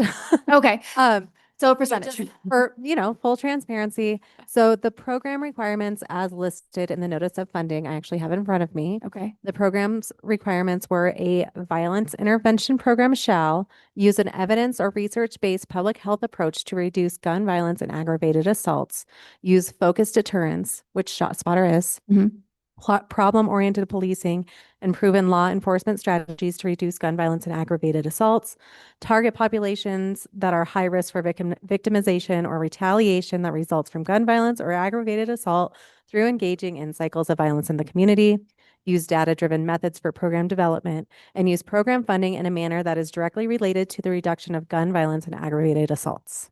So we don't have a tech requirement in here? It is not a tech requirement as was listed in the notice of funding. What Julie and Chanel proposed to the Department of Health was the implementation of tech as one more piece. Got it. Of a coordinated community. So that was a requirement that we put on ourselves through our application. Correct. Okay. Mhm. Regardless, our application is still tied to the utilization of technology. Correct. Okay. That's the important thing. Good to know that DOH did not require it, but also that there was law enforcement strategies that were required for violence prevention, gun violence prevention, correct? Correct. And if I'm not mistaken, I believe that Director Sanchez and Chanel worked really closely with the DOH and actually submitted several applications before this one finally was approved. And then we were able to, as you all know, receive actually more funding for community services through this grant program. Yes, we got an increase in the amount of Yes, money we did. that they gave us. Wonderful. And this is probably a question for DC. I'm not sure. Whoever would like to answer this. What else was looked at, in terms of this? I know that this was more on the PD side, but were there other technologies, innovations, public safety methods that were explored, and why did we settle here? Does anybody know? Sorry. So no, one thing we looked at was NIBIN with the state, but the state already provides that service as long as we can get the casings to them. So when we were looking at a violence intervention program to try to reduce violence caused by firearms and people that are utilizing them in those manners, this was something that looked like, hey, this could be a good tool to help identify, first of all, where it's happening, but then also tied into, well, now that we know that this is the area where these incidents are occurring, now we can be proactive with getting folks over there to help out with addressing the root causes. So in the discussion when Dr. Sanchez was with the city, we looked at, again, a multifaceted approach and not just a one-sided approach, so we can look at it holistically. You may have someone that is involved that is going to be held accountable through the justice system, but then you'll have other people that are present that are still affected. And then that's where that other piece comes into play as well. Okay, yeah, thank you. I appreciate that. And I know that that was a big conversation around, how do we hit this from as many different angles as possible?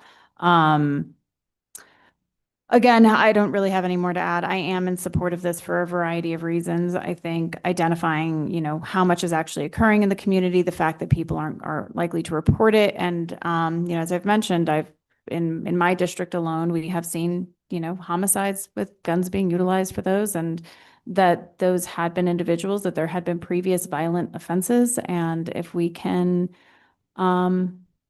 identify individuals that are either violently or simply irresponsibly using firearms early, and intervene early, I think that there's a lot of benefit that could come from that. So thank you. Counselor Faulkner. I also think something we need to consider is that this is like one program that we're dovetailing with other programs.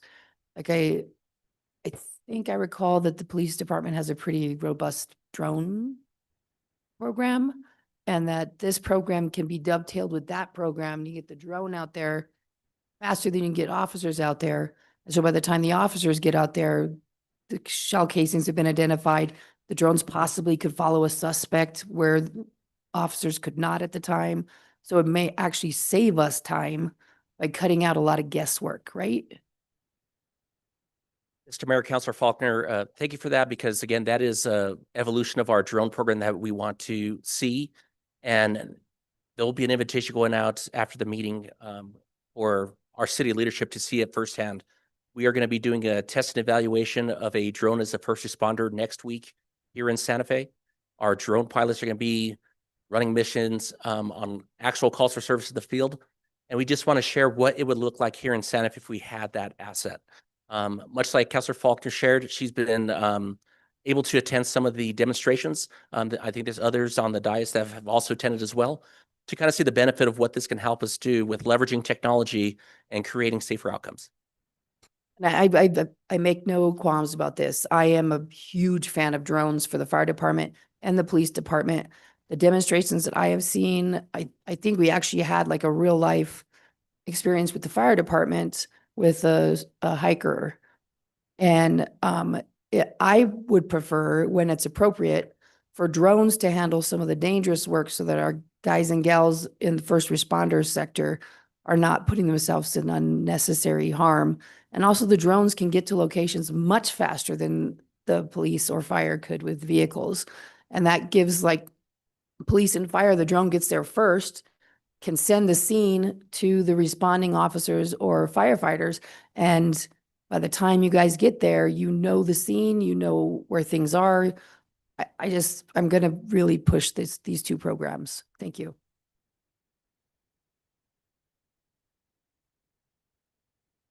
Thank you, Mr. Mayor. My question is about drones, actually.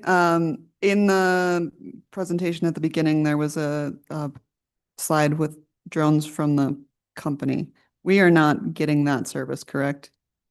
Mr. Mayor, Councilor Figali, no. So right now we utilize drones through our contract with Axon, which is our ecosystem for probably 90 to 95% of what our officers use for field work.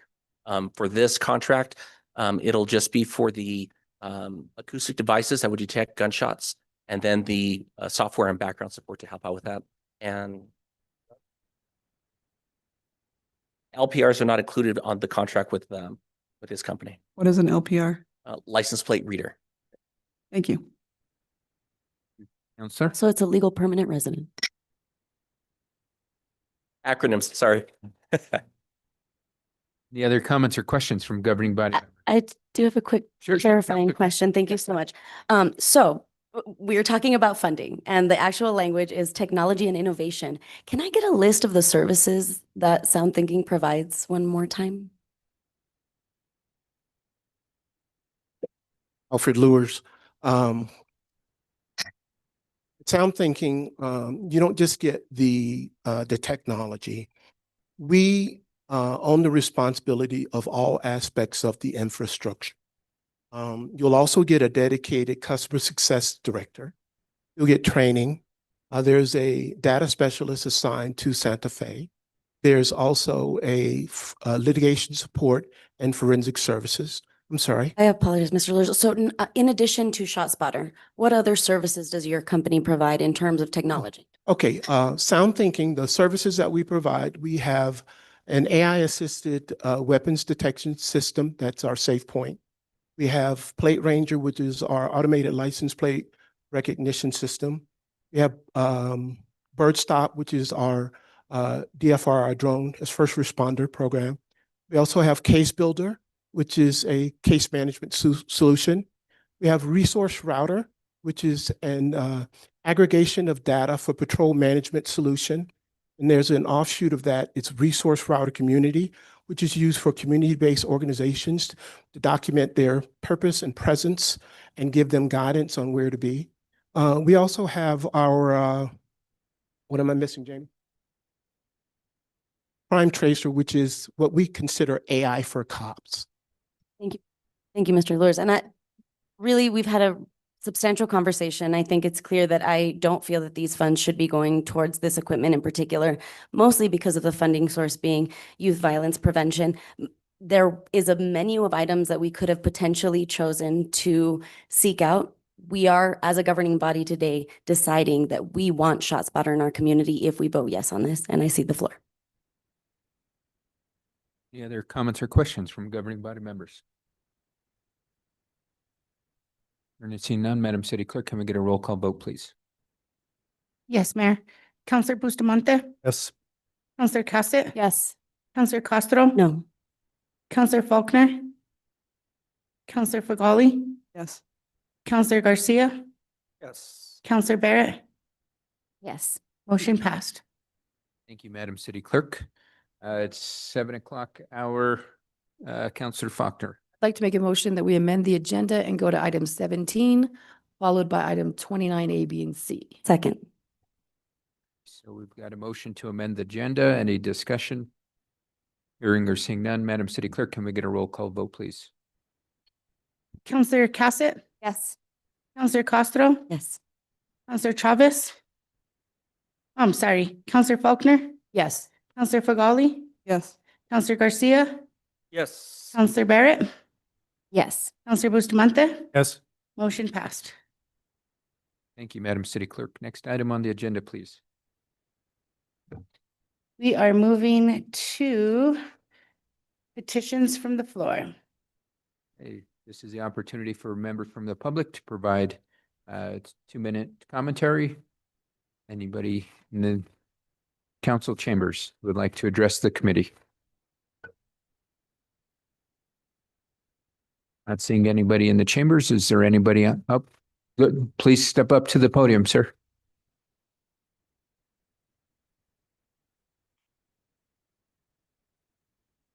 And for the record, just please state your name, council. Am I right? So, It's our governing body rules. doesn't matter. I have my rights, can't violate them. Proceed, sir. Exactly. So, I've been in this city my whole life. My whole life. You guys as council members just started. There's only 3 up there that are actually from our city. You guys don't know nothing about it. Sanctuary cities are destroying us. You guys want to leave these illegals here You guys want to let them take over our resources. You want to let them have our jobs. You want to let them take homes from the homeless. But yet you don't want to take care of your own people. You want to let us sit out there and starve.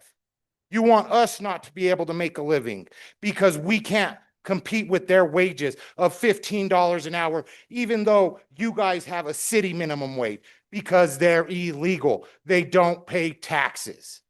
You guys want to let our city go to hell. It has been going to hell since we became a sanctuary city under Javier. You guys aren't doing nothing to make our city better. So if you guys really want to help our city, make it be not a sanctuary city anymore. Work with ICE. Get them deported. Give us our city back. We want it back. The people are tired of letting you guys give our city away. You've been giving our city away for too long. I am finally tired.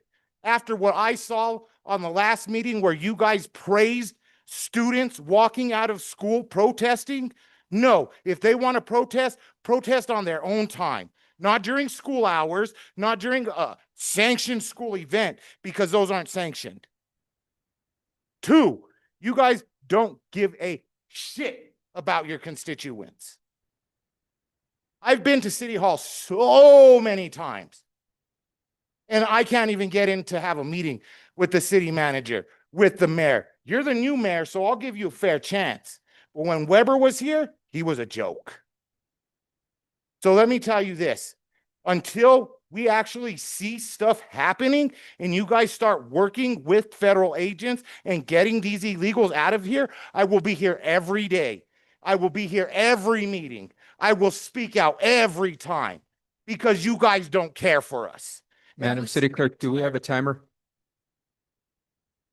Okay. Yeah, you want me to give up my time. You want me not to speak because you don't want to hear it.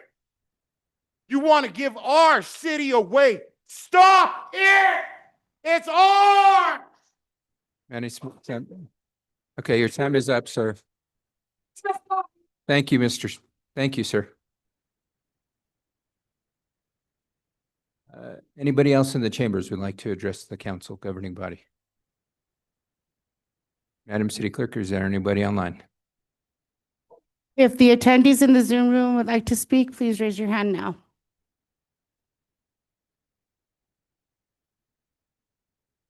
Mayor, no hands in the Zoom room have been raised. Okay, with that being said, let's go to move on to the next agenda item, please. Next item is item 20. This is a public hearing. This is for land use cases, appeals, and other items required to have a public hearing. 20A is consideration of a resolution. It's a resolution amending the general plan's future land use map designation from industrial and business park to community commercial for an approximately 3.87 acre property owned by Girls Inc. of Santa Fe at 2904 Rufina Street, case number 2025-11028. And here to present is Senior Planner Alexa Hempel. Okay, so this is a public hearing. We're going to first start off with a presentation from staff, and then we will move on to a presentation from the applicant. We'll ask that each presentation be no more than 15 minutes each, and then we'll go on to public comment. Upon public comment, we'll move to questions from the governing body. Upon ending of that, we will close the public hearing. The governing body will have discussion with a possible motion. So with that, I am going to yield the floor. City. Good evening, Mayor and councilors. Thank you for that introduction. My name is Alexa Hempel, and I'm a senior planner with the Land Use Department, presenting tonight on cases 2025-11028, 11029, and 11030. And could I get the presentation up on the screen?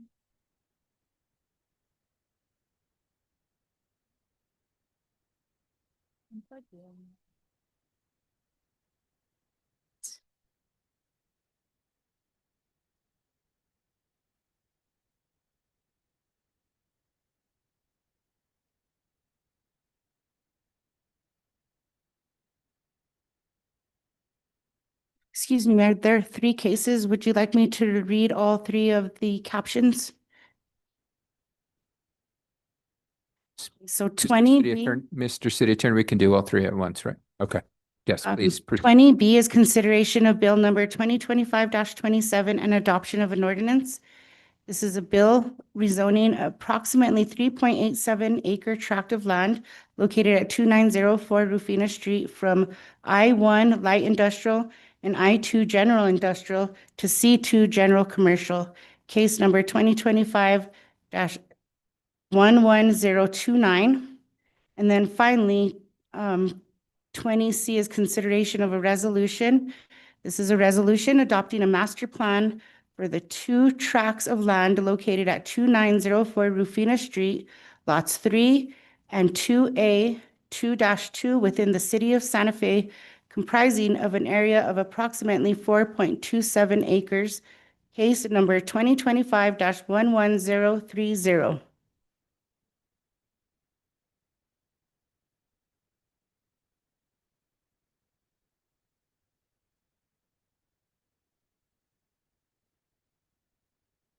Apologize for tech issues, but we'll.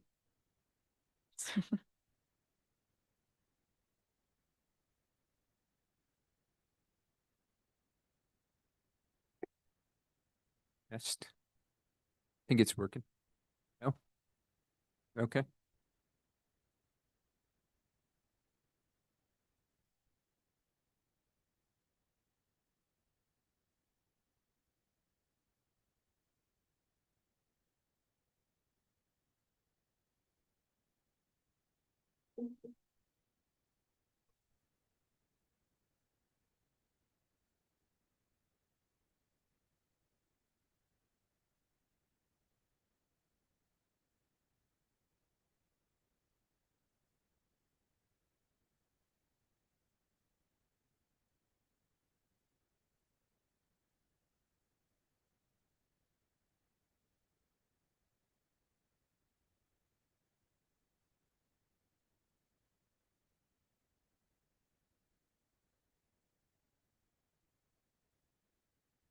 And Mike, in the IT, can we reset the time clock, please?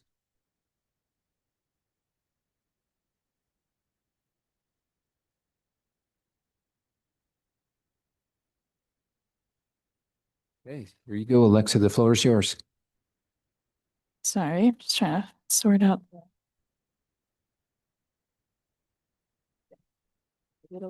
Okay. No?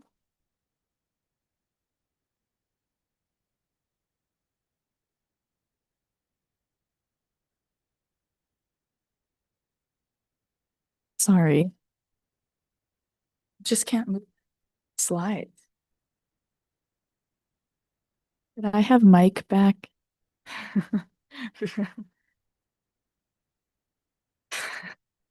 Okay. I just drew a red line.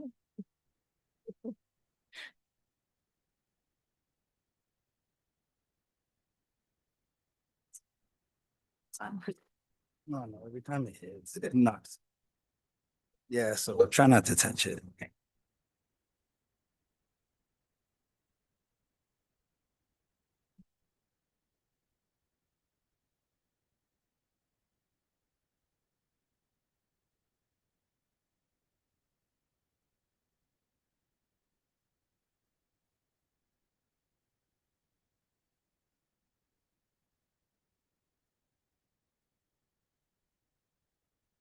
Find it, then.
Okay, sorry about that. I think we're good to go now. A little bit of chaos. Um, Okay, go ahead, Alexa. Thank you. Yeah, so my name is Alexa Hempel. Again, I'm presenting cases 2025-11028, 11029, and 11030. The agent for these cases is Jenkins Gavin, and the applicant is Girls Inc. of Santa Fe. The applicant is requesting an approval of a general plan amendment to change the future land use of a parcel, a rezoning from I-1 and I-2 to C-2, and a master plan for a youth center. So first, I would like to give an overview of the property in question for these applications. The applicant owns 2 parcels along Rufina Street and the east side of Rufina Circle. Lot 3 is the larger parcel in this image. It's 3.9 acres and is currently zoned I-1 and I-2. And then the smaller parcel is Lot 2A2-2, which is 0.4 acres and is zoned C2.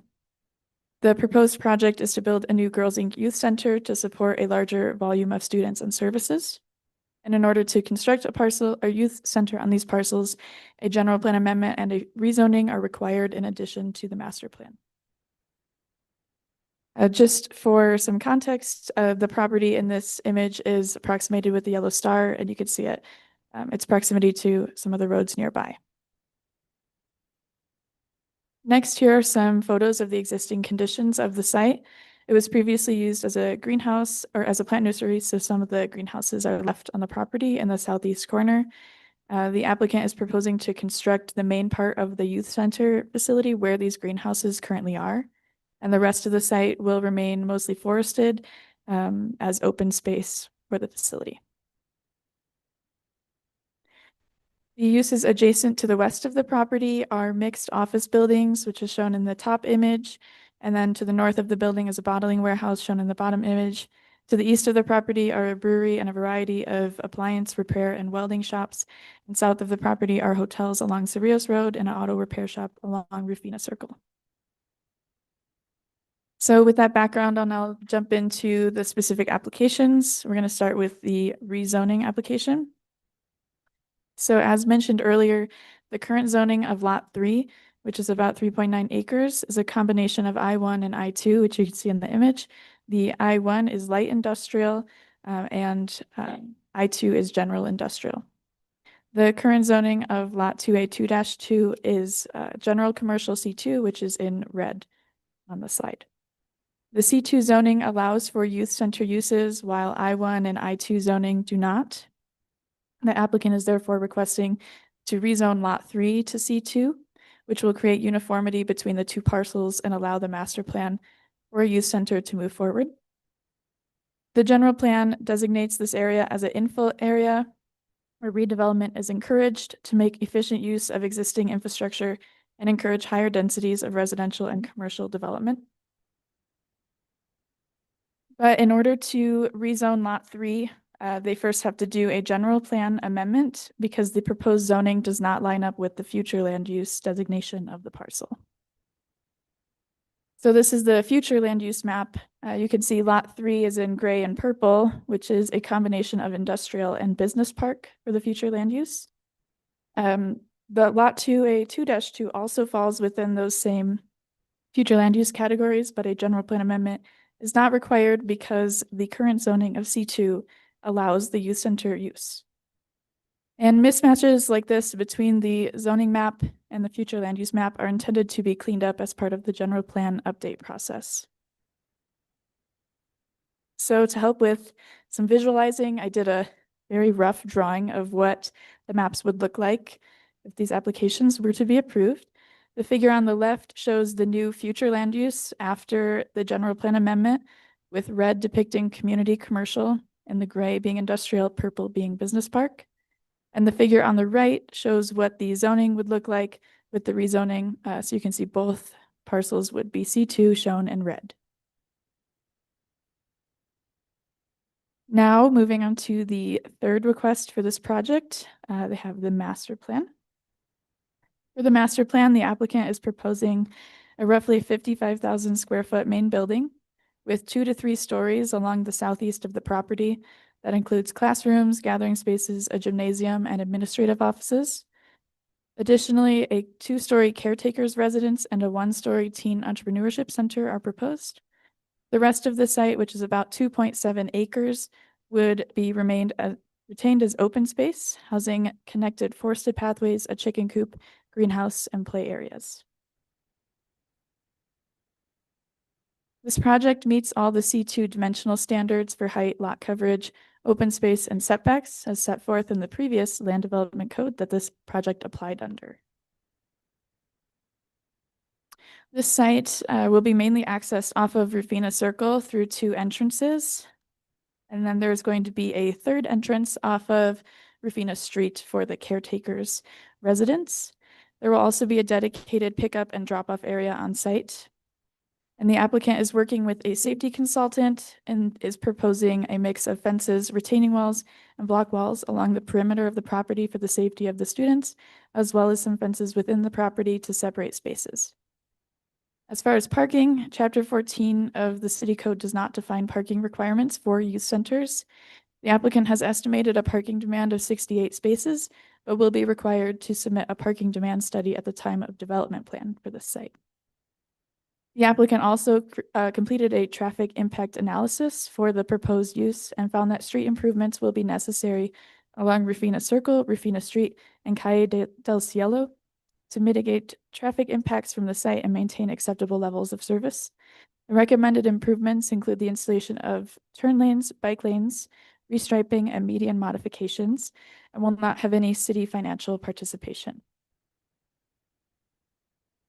Moving on to fire prevention and utilities, fire and emergency access requirements will be satisfied with the project's compliance with the International Fire Code 2021, and the site is served by existing water and sewer lines. So should this master plan be approved tonight, the applicant will come back to the Planning Commission for a development plan. And at the time of development plan, their application will include more details on their grading and drainage, their water plan, landscaping, lighting, and irrigation, archaeological review, wastewater review, parking demand, and architectural drawings. The applicant hosted an ENN meeting in July, but no members of the public were in attendance. And the applicant has complied with the notice requirements for public hearing. Staff has determined that the applicant has satisfied the approval criteria for the general plan amendment, the rezoning, and the master plan. And you can refer to the staff report for the applicant and staff responses to those criteria. And then at the November 6th, 2025 public hearing, the Planning Commission recommended that the governing body approve all 3 cases. And so today you have 3 motions required for these cases. Approve or deny case number 2025-11028, 2904 Rufina Lot 3 General Plan Amendment. Approve or deny case number 2025-11029, 2904 Rufina Lot 3 Rezoning. And approve or deny case number 2025-11030, 2904 Rufina Lots 3 and 2A2-2 Master Plan, subject to the conditions of approval and technical corrections in Attachment A of staff's report.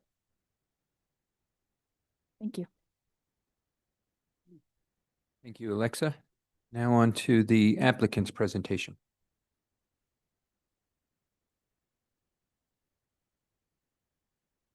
Good evening, Mayor, councilors. Were you sworn?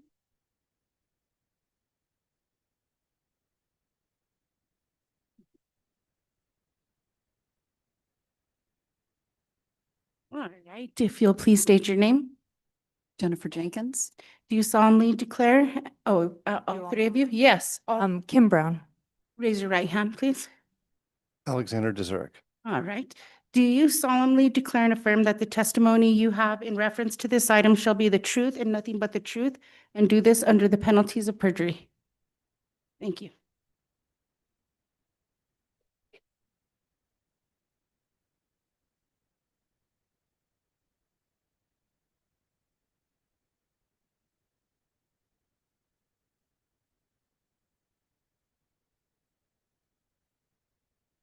Good evening again, Mayor Garcia, councilors. I'm Jennifer Jenkins with Jenkins Gavin, and it really is such an honor to be here this evening on behalf of Girls Inc. It is an exciting time for this amazing organization that serves our youth in the community. And so before I speak any further, I'd like to introduce Kim Brown. She is the Executive Director of Girls Inc. Thank you, Jennifer. And good evening, everyone, Mr. Mayor and City Council members. For me, tonight is not just about a rezoning. It's a belief in the future and it's an investment in our young people and families. This property and the option of us having a youth center here is just perfect. Every tree you see on this design exists. There are 50-foot trees, 70-foot trees. A gentleman told me about an acorn that grew into an oak tree on this property over the last 30 years. We have been doing programs here in Santa Fe for 70 years. And during my time, I've been with Girls Inc. for 20 years, we've had a wait list for our programs the whole entire time. Parents describe it as trying to get Taylor Swift tickets when they tried to register. And we can take about 80 kids at a time at our beautiful center downtown, which is our beloved home since 1955. But it's time. It's time. We know our programs can make a bigger impact. We know they can make a community change. And at this center, we'll be able to triple or quadruple the number of kids that we can serve. So we are excited to present this project tonight. This has been done in a many-year process. We started with a community needs assessment, a facility needs assessment, and really listening to what the girls and what the youth are telling us in this town, what they need. And I'm sure that you hear from parents that kids need more space and place to call themselves a home, to know that they belong, to know that they are strong, smart, and bold, and that we are all standing there behind them. I'm so proud to have found this space within 4 days of it being listed, because I think if I didn't, the competing competitor was a climate-controlled storage unit that was going to wipe clean all of these 200 trees. And I can't think of something better than to bring youth to the center.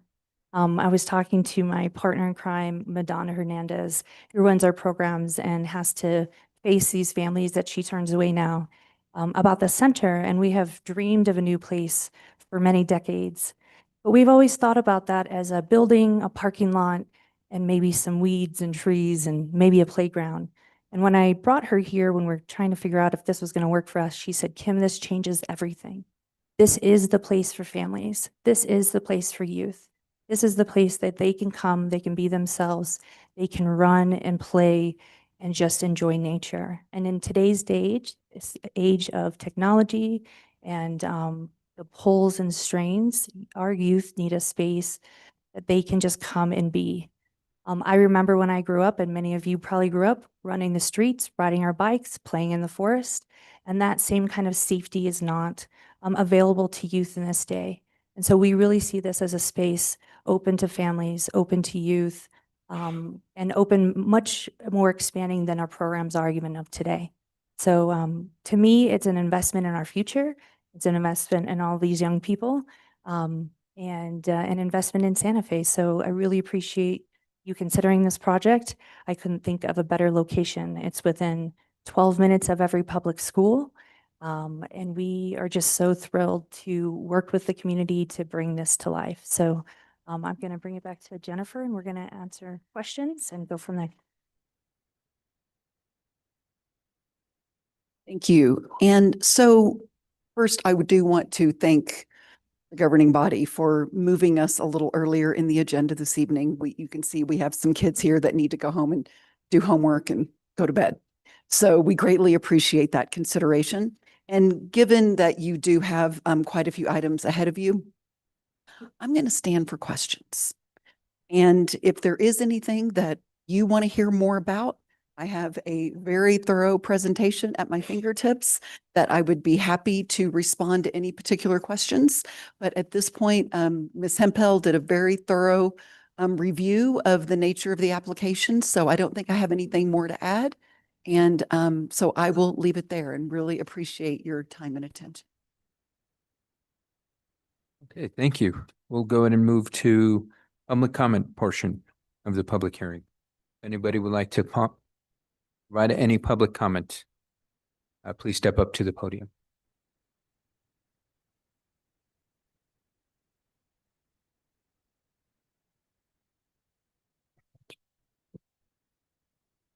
And if you would please, just state your name and you can say Santa Fe. I'm sure, if you know your council district, please go ahead and state it, but you can say Santa Fe. I'm Cora Bienvenu and I live in Santa Fe.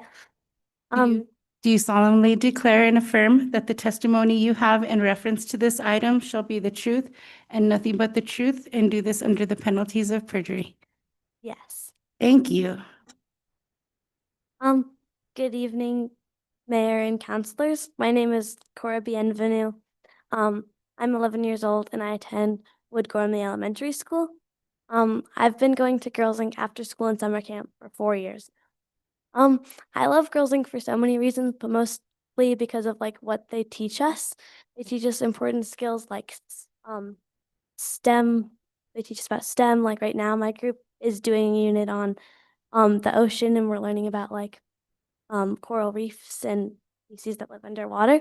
Girls Inc. also teaches us important things about like life skills like advocacy, consent, and teamwork. As you can see, I'm really lucky that I go to Girls Inc. and I have all these opportunities, but like so many girls in Santa Fe don't, because right now the space that we have is really small, so we can only have like 80 girls attending, and it's also in like a location where our vans cannot access every school in the Santa Fe. So this new place that we're hoping to build is perfect for us because it would be like so much bigger. It would be built for us. We could have a science lab. It would be an outdoor space, so we could do nature walks and we could do yoga outside. It would be a space for us. It's also like in a better location, so now our vans could access more schools, and it's just a perfect place for us. Thank you. Thank you.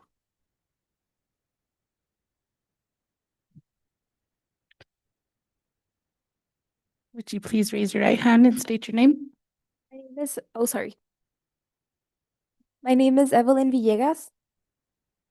Do you solemnly declare and affirm that the testimony you have in reference to this case shall be the truth and nothing but the truth? Yes. Do this under the penalties of perjury. Yes. Thank you.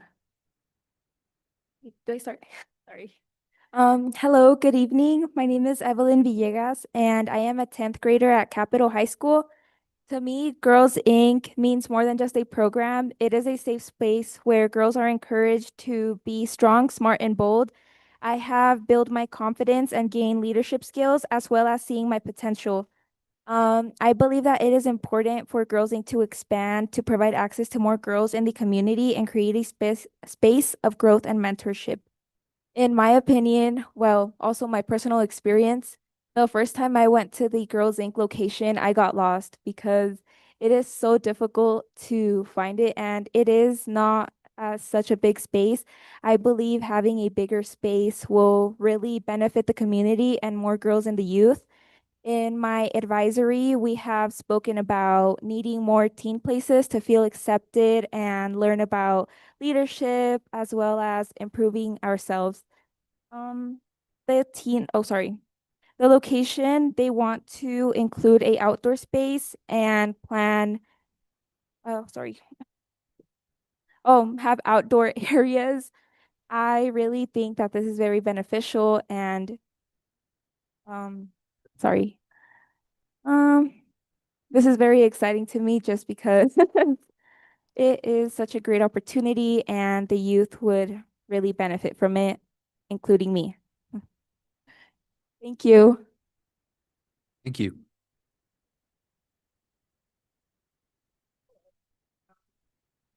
Much taller. The Madam City Clerk will have to swear you. Will you please raise your right hand and state your name? Name is Blanca Ortiz. Do you solemnly declare and affirm that the testimony you have in reference to this item shall be the truth and nothing but the truth, and do this under the penalties of perjury? Yes, I do. Thank you. Well, I hope my message is a little bit more of unity and all the amazing work that Girls Inc. gets to do. So, as I mentioned before, my name is Blanca, and I'm a proud alumna of Girls Inc. of Santa Fe. I participated in programming beginning in 2006. I remember the first time I arrived, As the eldest daughter of a single mother growing up in the south side of Santa Fe, I did not have the luxury of focusing in myself. By the time I was 10 or 11 years old, I was already thinking about family responsibilities and survival. The world around me felt complex, but I did not yet have the language to name it. Then came Elizabeth, asking a question that changed everything. What do you want? Not what does your family need? Not what do others expect from you, but what do you want? That question shifted something in me. I was invited to consider my own dreams. I always felt responsible for my sisters, which is funny because they're joining me right now. I take them with me everywhere. And leaving them anywhere made me uneasy. But at Girls Inc., I trusted the people around me. I knew we were safe. That consistency mattered. It was not just a program I attended. It was a reliable place I could return to. In a life that often felt uncertain, that stability allowed me to explore, participate, and simply be a kid. Spaces like that are deeply necessary for young people today. Families are balancing work, transportation, and competing demands. When programs are centralized and accessible, participation becomes possible. Young people show up consistently, build relationships, and fully engage in opportunities that help them grow. I now work with youth through communities and schools of New Mexico, and I see every day that change begins with strong support systems and safe, dependable spaces. When we invest in places where young people feel secure and supported, we create belonging, confidence, and opportunity. Girls Inc. provided that place, and having a central, accessible home like this will ensure that more young people in Santa Fe have the stability and support that they need to shape their futures and the future of Santa Fe. Thank you. Are there any other members of the public that would like to speak to this item? Madam City Clerk, is there anybody online? If the attendees in the Zoom room would like to speak, please raise your hand.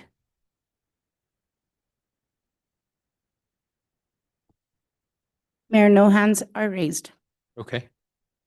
Let's go ahead and move on to questions from the governing body. Any questions from the governing body on proposal? Councilor Garcia. Thank you, Mr. Mayor. I just, the cause is amazingly worthy, obviously, and we're back at being asked to change another zoning, and similar from industrial, and I'm not against this changing. I mean, obviously, the C2 is always going to be most wide open for many different uses. But I don't know who could speak to this in regards to this area. So this area was at one point the outskirts of town. And many of the uses for these properties in the area were all industrial. I'm not proposing that you keep it industrial and that we're going to put a cement plant or an asphalt facility there. But I guess my question in regards to, and this is again maybe for the planning department, the land use department, because how many industrial plots and zones are in this area that potentially are going to be pushed out or moved, not pushed out, I guess, recategorized, and where do we put these industrial uses? Again, outskirts of town is usually where these things go, and for practical reasons. But going back to the question about, I think a previous case that just came to us in regards to industrial uses and how they're going to fit into the future general plan. And maybe I'll stop there. So that's my question. Thank you for your question, Councilor Garcia. I can't speak to any future ongoing rezonings in the area, but I did look into, there were two rezonings from 2016 and 2022 that converted from industrial to commercial in the area. And then the one you guys had just a couple weeks ago as well is close by. But we're aware of the displacement of the industrial uses, and we are aware that industrial use is very beneficial in our community, as is many other uses. And so we're going to be addressing that in the general plan update in the next step.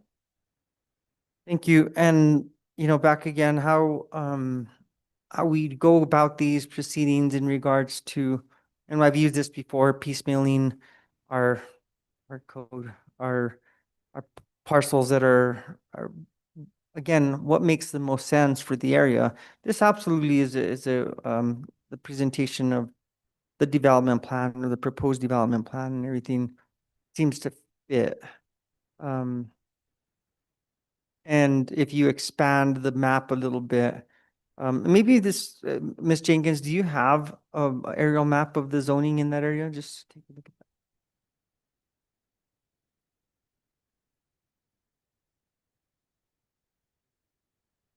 I'm actually pulling that up right now. You knew where I was going. I did.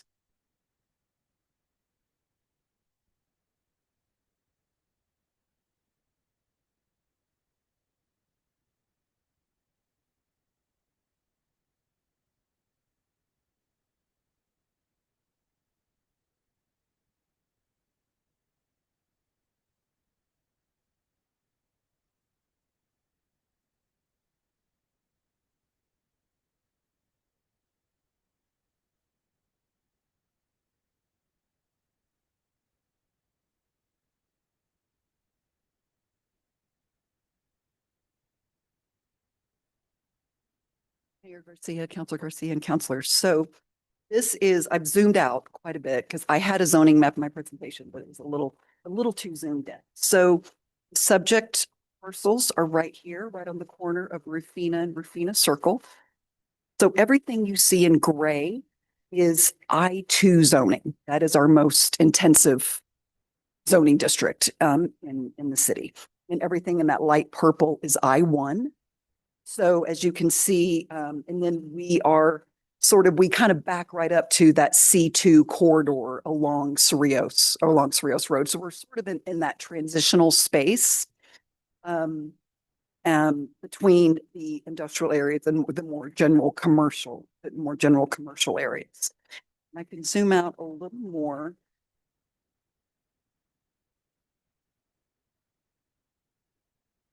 Yeah, so you see, this is kind of that big, this is probably the biggest chunk of I-2 that's in terms of its proximity to town. And then you get out in the, some, Airport Road area, 599 area, and you get kind of another kind of chunk of the I-2 and I-1 zoning in that area. Is this helpful? It is actually, because we get to see how much of an area of the industrial zoning that there is. And taking a look at some of the parcels that are probably going to be converted in the future. And so I think more than anything, my question is directed. So we're all aware of the different zonings that are in the city, the type of uses that they are permitted. And where do they go? One by one, they go away, and then we don't have that. And so, and I did a little research, if I may, Sure. Garcia. I did a little research about what is currently available in the city in terms of industrial buildings for sale or for lease, and also industrial land, like vacant land that is for sale. And I did some personal research. I also have connections in our brokerage community. So I was able to reach out to some of my buddies and say, and feed me the current data. And there's currently about 266,000 square feet of industrial buildings available for sale or lease in Santa Fe, in the Santa Fe market. There is almost 500 acres of industrial land vacant. Now that's just land that's on the market. There's, I did some research and found there was vacant industrial property, undeveloped, that's actually not currently on the market. It may be just being land banked. You know, the real estate market's a little, you know, it's a little funky right now. And so, because I wanted to understand for myself, you know, where we are with respect to this. And so there is a decent supply and there is high demand, but there is what I would characterize as a decent supply of industrial opportunities, either for acquisition of existing structures or development of vacant. Thank you. The only other question I'll have is, why the C2 zoning for this specific plan? So we have a portion of the property is already zoned C2, and we're adjacent to, as you can see, significant C2 zoning. The youth center as a land use is not permissible in industrial zoning. So we have to, basically, we're down zoning the property from industrial to C2 just to permit the proposed youth center. I guess one more question, they'll come to me as I go, obviously. But in regards to the investment, so obviously the property's been purchased. Correct. Funding to do this development, is it percentage wise? I mean, obviously, where is there fully funded for this project? No, the project is currently not fully funded. They are in the midst of a capital campaign to fully fund it. So a portion of the project is funded, but they are in the midst of a capital campaign for the balance. And just food for thought. I mean, you know, we change a parcel from one zoning to another, and it's going to stick there until we have the purview to change it to something else. More than likely, it wouldn't get changed to something else. And there's many uses for C2. It's probably one of the most broad zoning that can be asked for. You can put a 4-story apartment right there. Sure. And so it does make the property a lot more valuable, I would personally say, and I'm not saying that's their intention, but that we all have to be very mindful of these decisions when we're doing this, because it's one at a time. And for whatever reason, for example, it doesn't go through, which I'm not putting any bad wishes on you all, not at all. Because your cause is amazing, and I think that it is good, but we have to think about these in terms of futuristic possibilities. If I may, more than likely won't happen, but I may, Councilor Garcia and Mayor Garcia and councilors. So with our application this evening, we're also submitting a master plan. And that master plan will govern how this property can be used. And we have specific permissible uses. So that this master plan runs with the property. So if for some reason this project doesn't move forward and Girls Inc. is forced to sell the property, then whoever buys the property is buying a master plan. So if they wanted to do something different, they would have to come back to this body and request either an amendment to that master plan or a brand new master plan. right, thank you. But they'll still have the C2 zoning, which is. They will still have C2 zoning. That's correct. That's correct. good piece. All my questions, thank you for standing. Councilor Garcia, any other questions from governing body members? Seeing none, I'm going to go ahead and move forward and close the public hearing portion of this. So now any comments or discussion from governing body members? Councilor Cassidy. Thank you, Mayor. And thank you, Councilor Garcia. I know that we've had this conversation quite a bit. I also want to point out the inconsistencies in our code. I'm taking a look at our permitted table of uses. There's some really interesting things. So while a youth center is not allowed, hold on, it gets interesting. We do allow in I-1 with a special use permit, elementary and secondary schools, public and private. So because they're not a school, we're getting a rezone. Colleges and universities, non-residential, museums, vocational and trade schools, non-industrial, and vocational and trade schools, light industrial in both I-1 and I-2.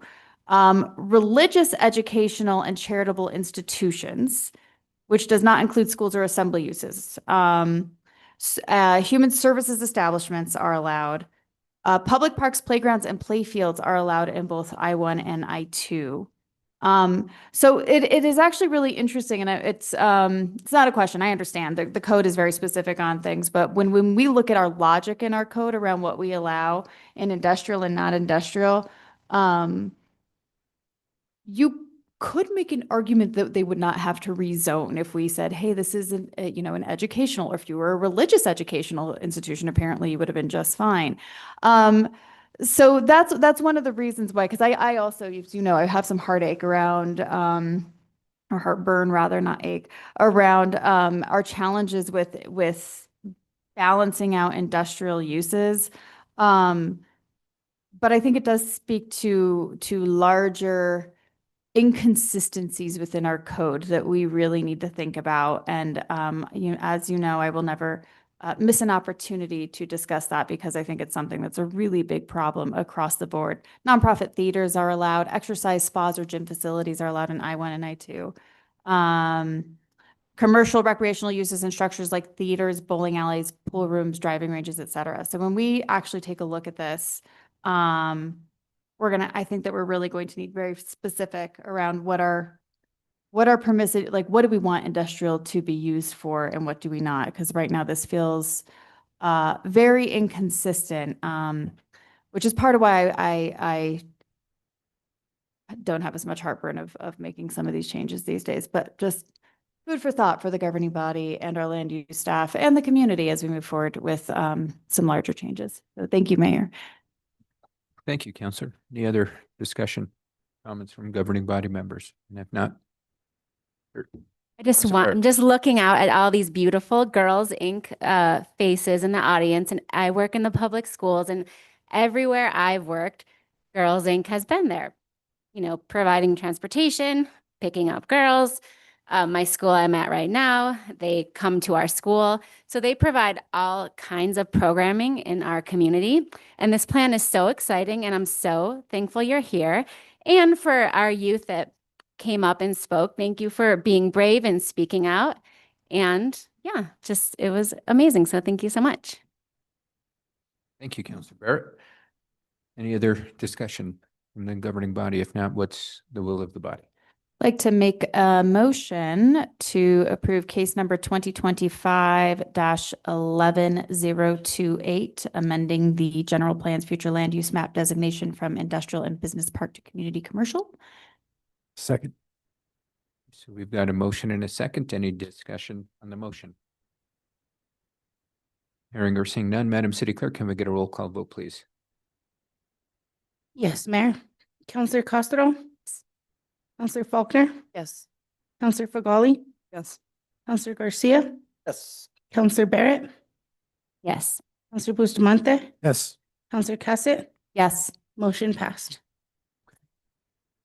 Mr. Mayor, I'd like to make a motion to approve case number 2025-11029, bill rezoning approximately 3.87 acre tract of land located at 2904 from I-1 and I-2 to C2. Second.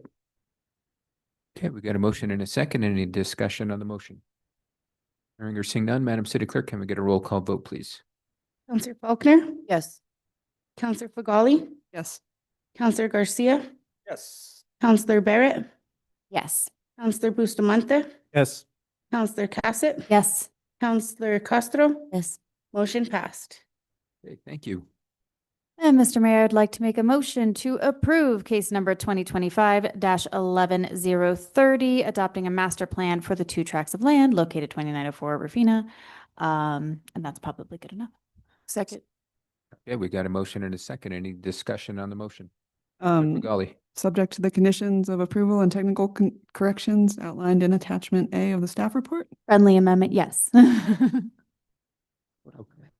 Do we have to make an amendment, or is that friendly amendment okay? I think there's a point of clarification, maybe not an amendment.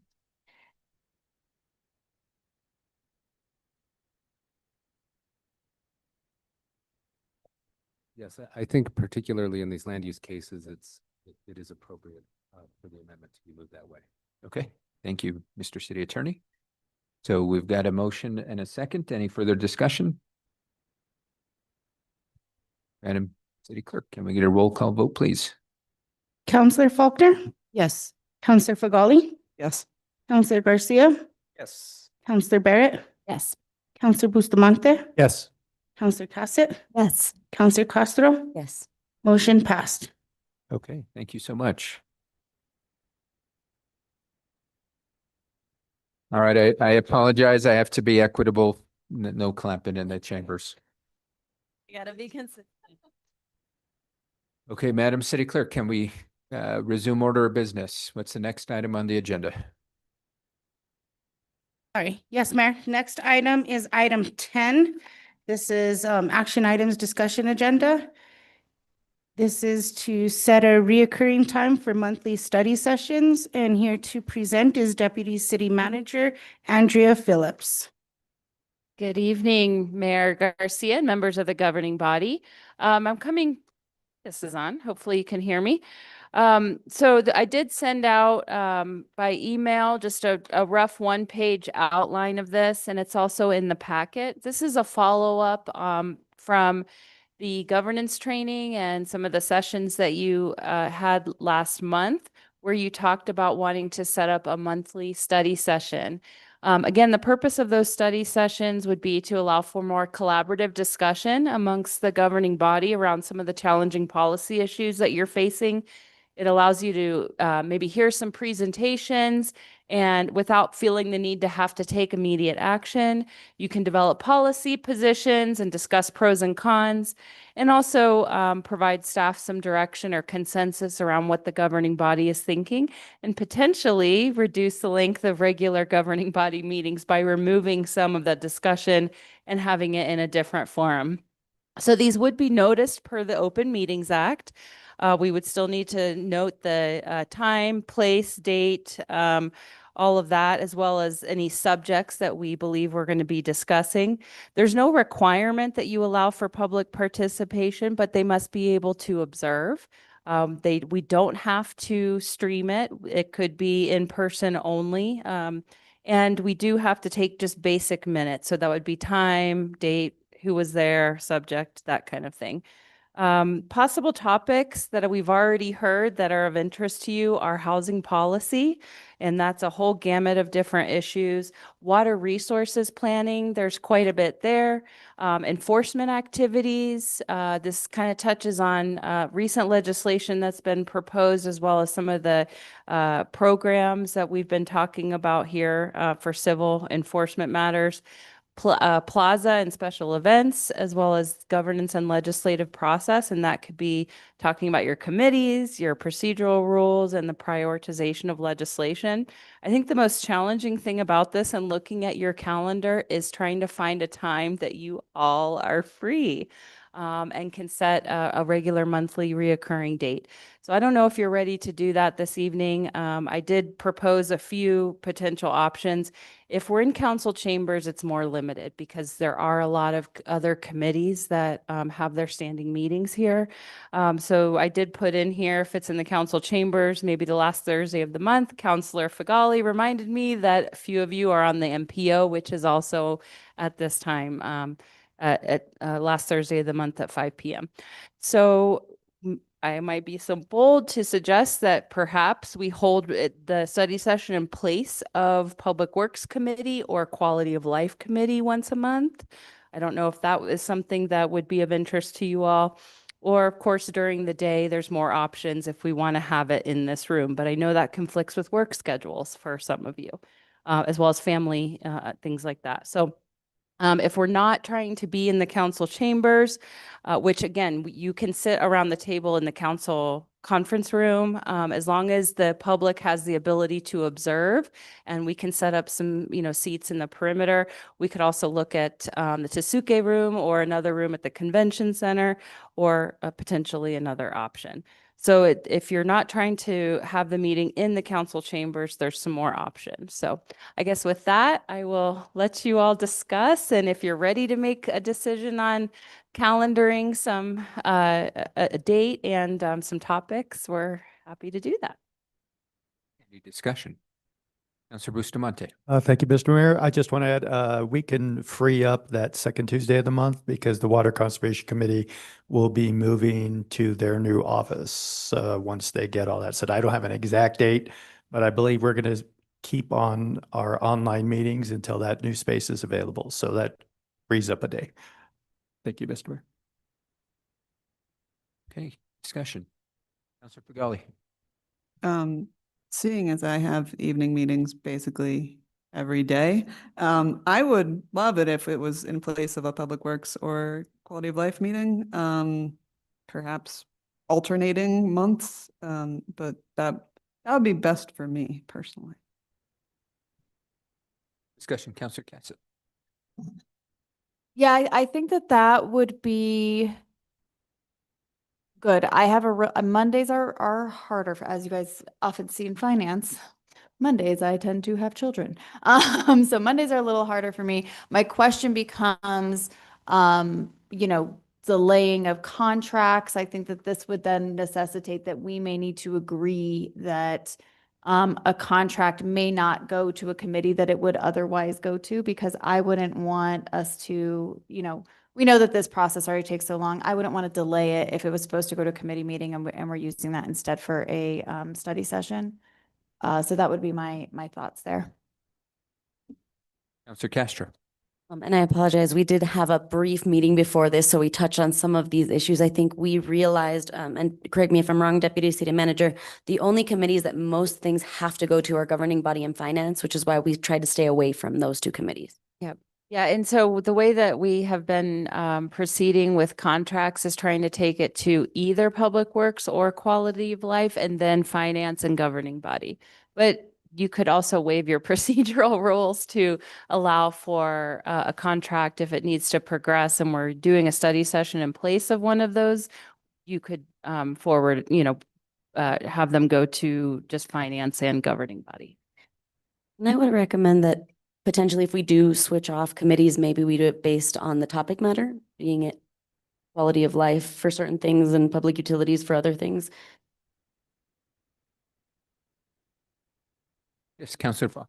I do know that, I don't know, for me and maybe some of us, Thursdays aren't the worst days. I have evening Thursday meetings do? twice a month and 4 to 6 once a month. We have a solid waste once a month, but that's, how about Friday?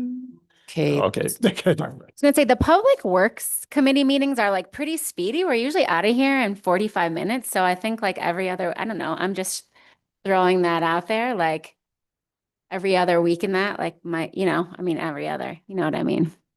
Might want to ask the chair. of I was going to say, Mayor, Works. I suggest that maybe chairs of those committees meet and discuss the schedule.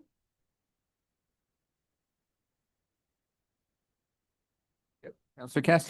And again, this is only if we need to do it in chambers, which I like the room available in chambers, but I'm just realizing that would mean if we were to take one of those, that's only one committee a month for whichever committee would be taken up. I don't know what the flexibility of people's daytime schedules. I know that can get a bit complicated. Or potentially going right before governing body, which I know can be or right before a committee meeting. And maybe we need to have a meeting about our committee structure and legislative process, and that might change things because that might shift things quite a bit. So that's another factor here that maybe we're not going to set up a recurring, but maybe we should take that issue on first before we, work really hard to set up a recurring schedule that then potentially shifts if we decide to do things differently, either our legislative process and how that impacts it or something along those lines. Counselor Garcia. Thank you, Mr. Mayor. I may just make a suggestion that if it is to happen on one of those committee dates, whether it's Public Works or Quality of Life, maybe that meeting could be moved up to 4 o'clock a little earlier with the study session following afterwards and alternating between, I don't know if alternating would be good or not, but just a suggestion between different ones. Oh, sorry. Oh, I was gonna say, can we just like commit to the idea and like follow up with the schedule? Would that be okay? Like, we all agree on the idea? I don't know. I'm not speaking for you. And then we could commit. Counselor Castro. So as the other chair of the two committees we're discussing is not here, I would be happy to take on the first one at quality of life. And then potentially we could look at what the next one could be. And it potentially could be the committee structure so that we can have better direction. If that's the will of the governing body, I'm making that available. So quick clarifying question, Counselor. Would that be the first quality of life meeting of the month or second? I would say let's do the second just because we already have packet materials ready for the first one. So if I may, that would be March 18th then? Is that? Correct. And further clarifying question, would that be holding this meeting in lieu of and canceling that meeting, or following Counselor Garcia's recommendation of having the meeting at 4 o'clock and then having a special study session right after? So I'm going to defer to my fellow committee members on scheduling. I would be happy to hold it early so that we don't miss it. But if that is difficult, we could do it in lieu of.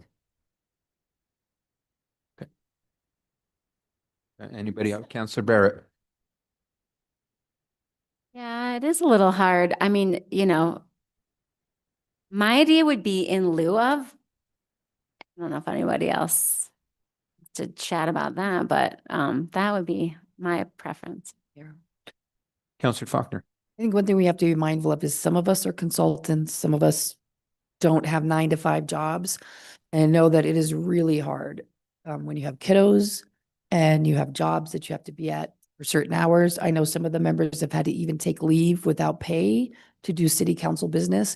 And so I think we need to be very mindful of moving into the 9-to-5 zone for the people who do have like jobs and own their own businesses and don't have as much flexibility as some of us have. Any other comments? Yep, Counselor Faulkner. So point of clarification, this first meeting would be about what topics we want to, like, what would the broader topic be?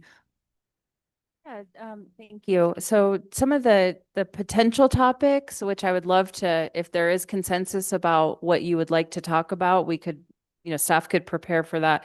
Some of the things that we had put in here would be housing policy.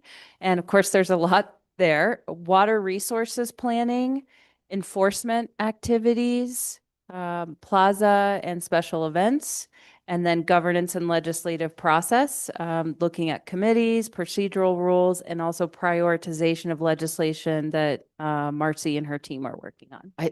I would offer the last topic. I think if we could get our organization structured right and our processes streamlined, and then that could lead to us being more successful when dealing with all these other issues.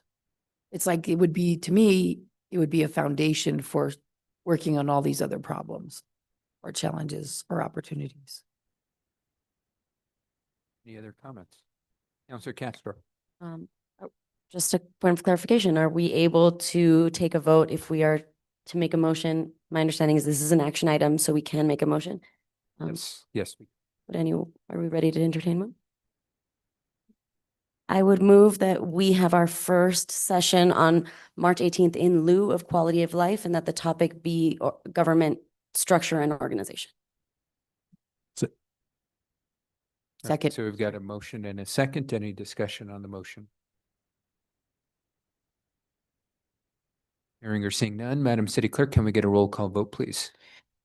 Yes, Mayor. Counselor Garcia, Yes. Counselor Barrett, Yes. Counselor Bustamante, Yes. Counselor Cassett, Yes. Counselor Castro, Yes. Counselor Faulkner, Yes. Counselor Fagali. Yes. Motion is passed. Okay, thank you. Next item on the agenda, please. Next item on the agenda is matters from the city manager. Mr. Mayor, I don't have anything this evening.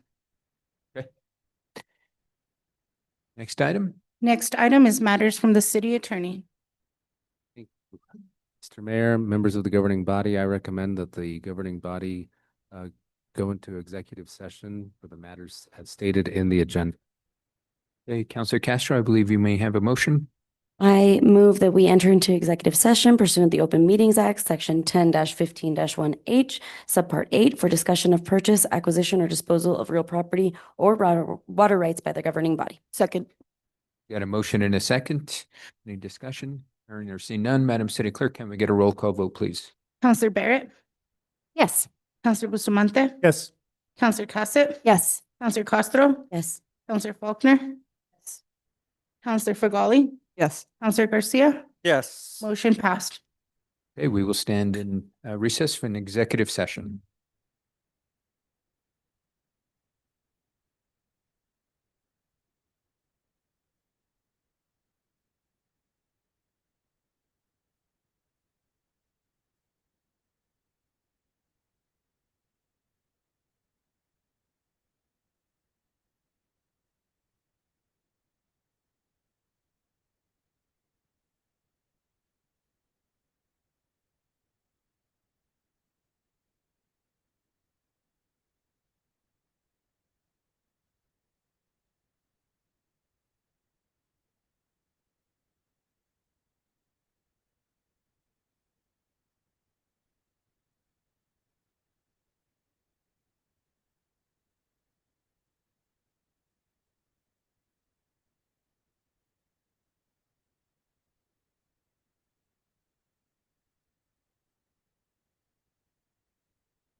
Good for you. Oh, no.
As well.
I'd like to make a motion, to move to return to executives, return from executive session. Let's see,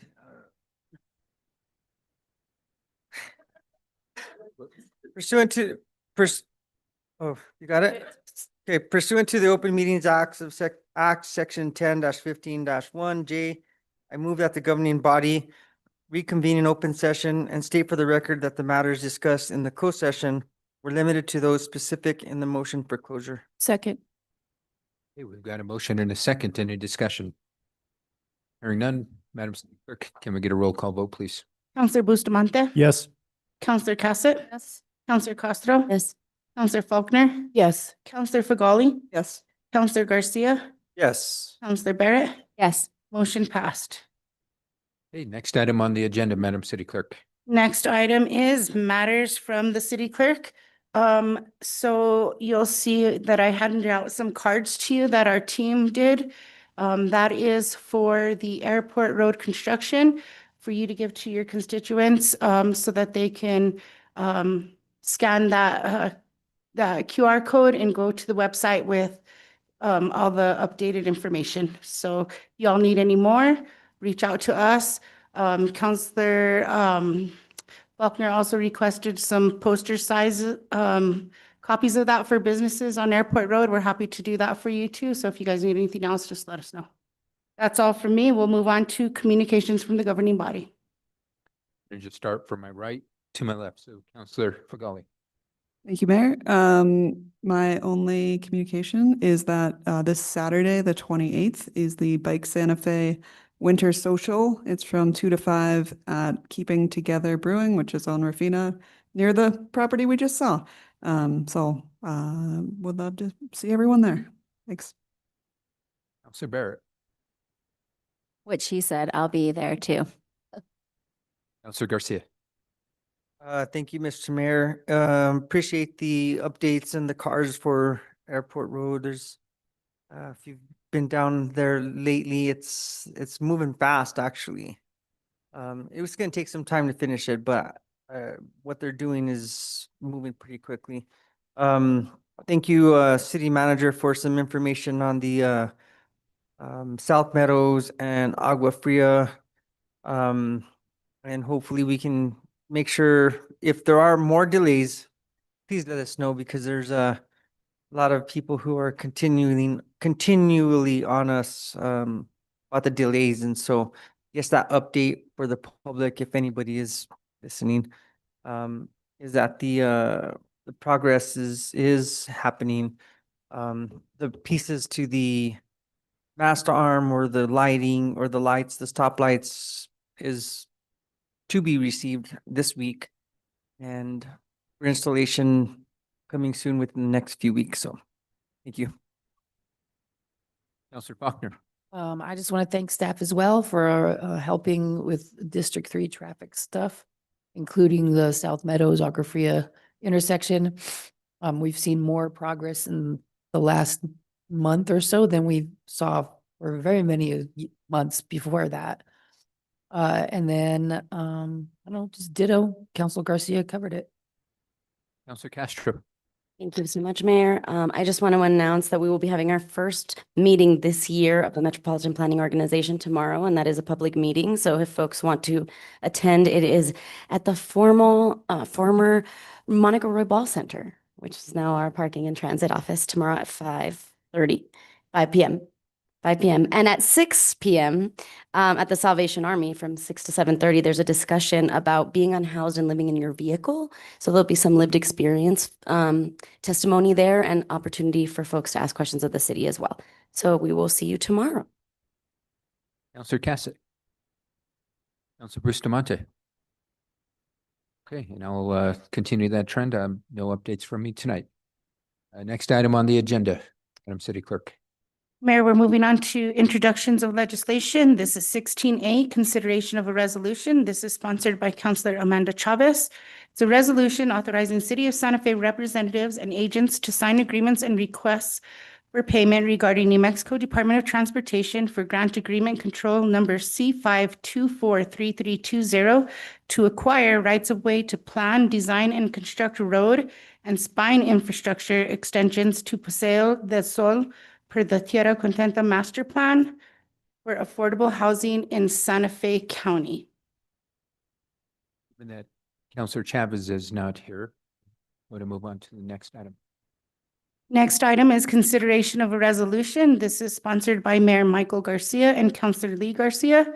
It's a resolution supporting the placement of the remnants of the Soldiers Monument in New Mexico History Museum on a temporary basis, authorizing the city manager to work with state officials to enter into a temporary loan agreement.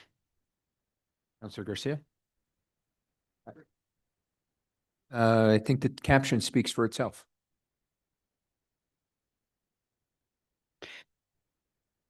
All right, moving on to consideration of bill number 2026-03 and adoption of an ordinance.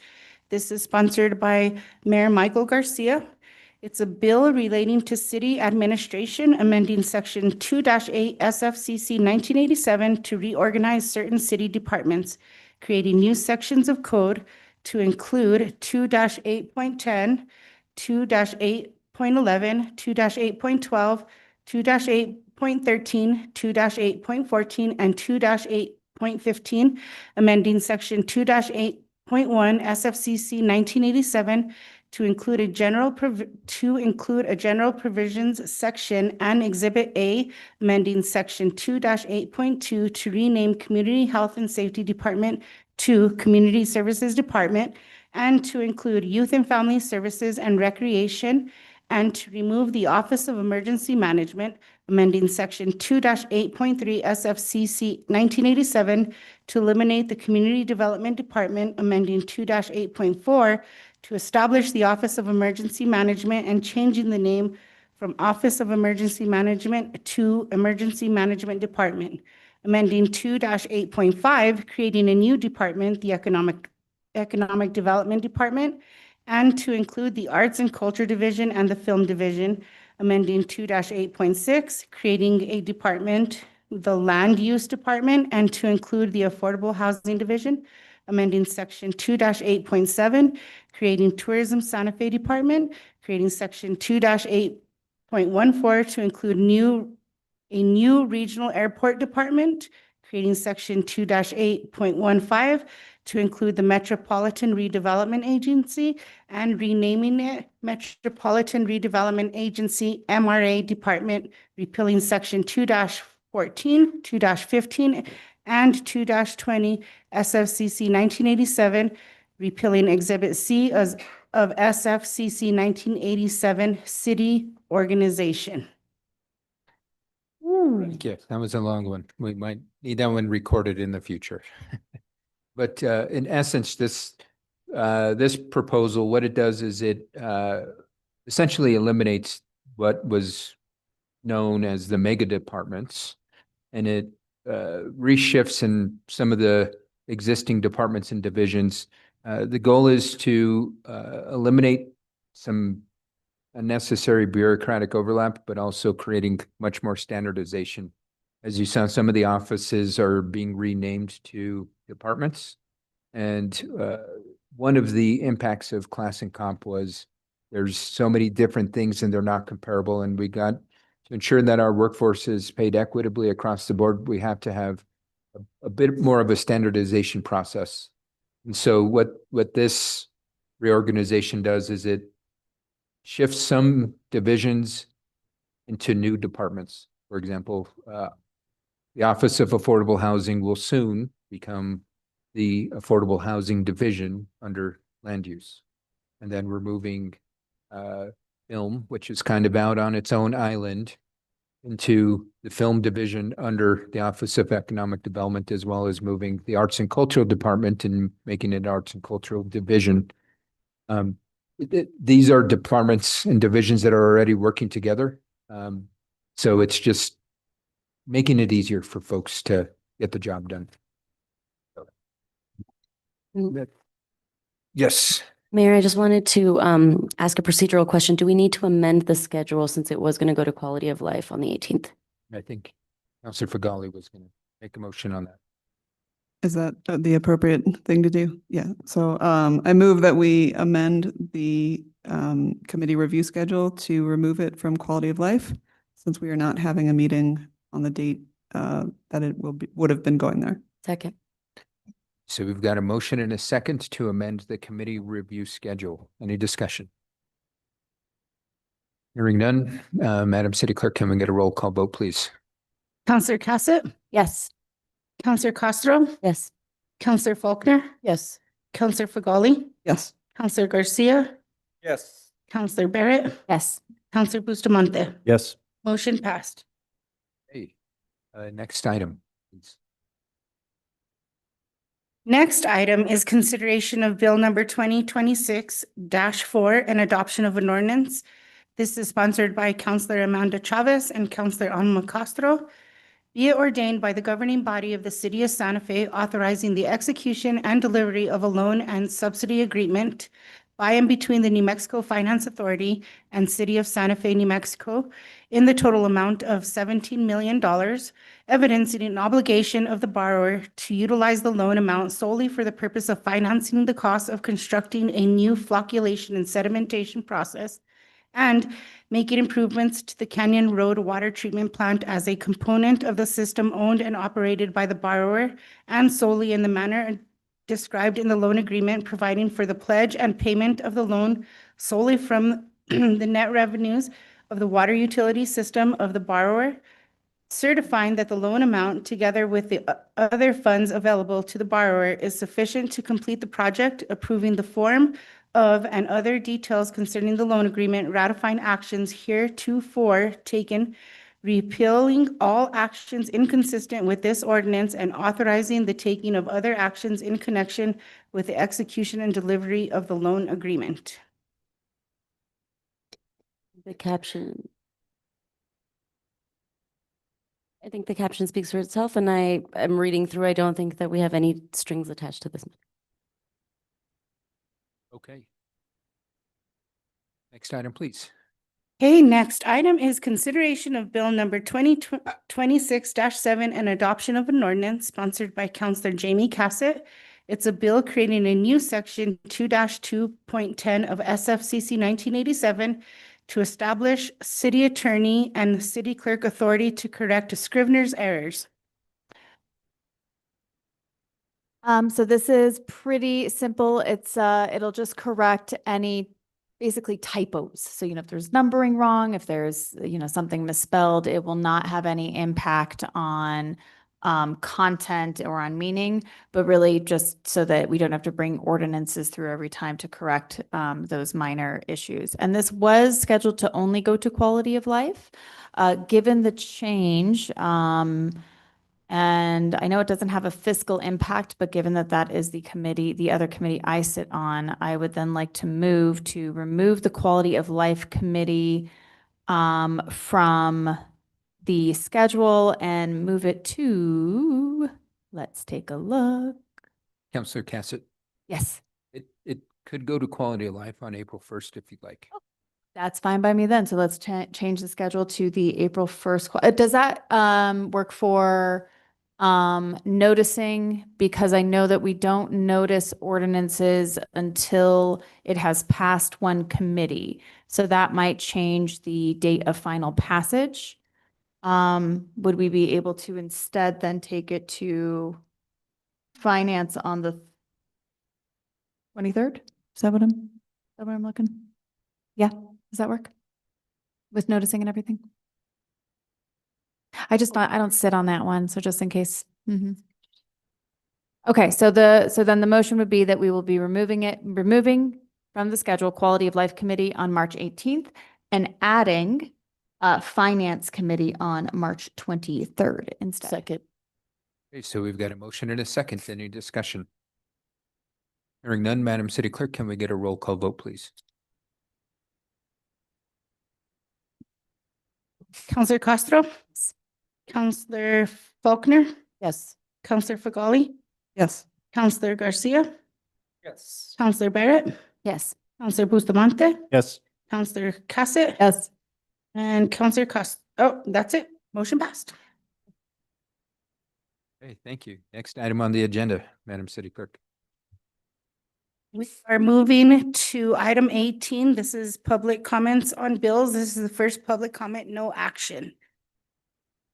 Consideration of Bill 2026-2 and adoption of an ordinance. This is sponsored by Mayor Michael Garcia. It's a bill amending SFCC 1987, Section 11-13 to expand exemptions permitted by NMSA 1978, Section 13-1-98 through 13-1-98.2, including certain purchase types and legal services types, adding exemptions for certain prepayment required items not exceeding $100,000, and for lobbying services representing the city of Santa Fe's interests, requiring procurement manual to be adopted by resolution, establishing an 8-year maximum term for professional service contracts, authorizing the chief procurement officer to approve purchase orders and to approve the use of requests for applications, adopting construction manager at-risk delivery methods procedures, modifying certain amounts listed in NMSA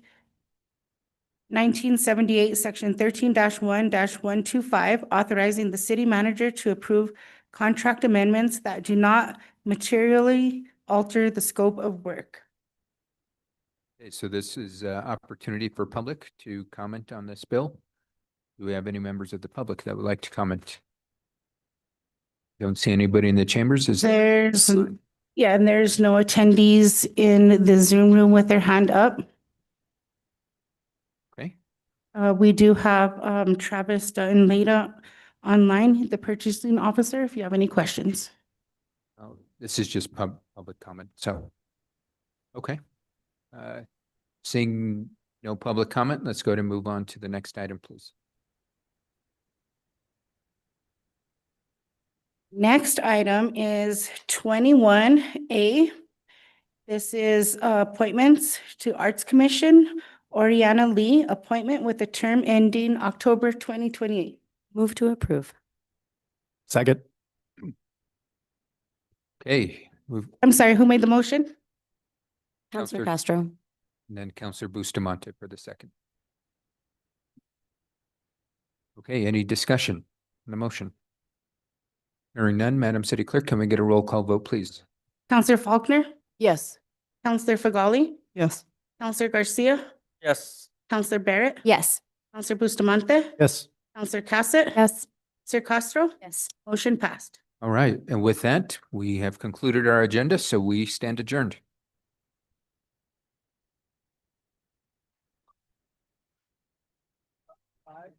He's there.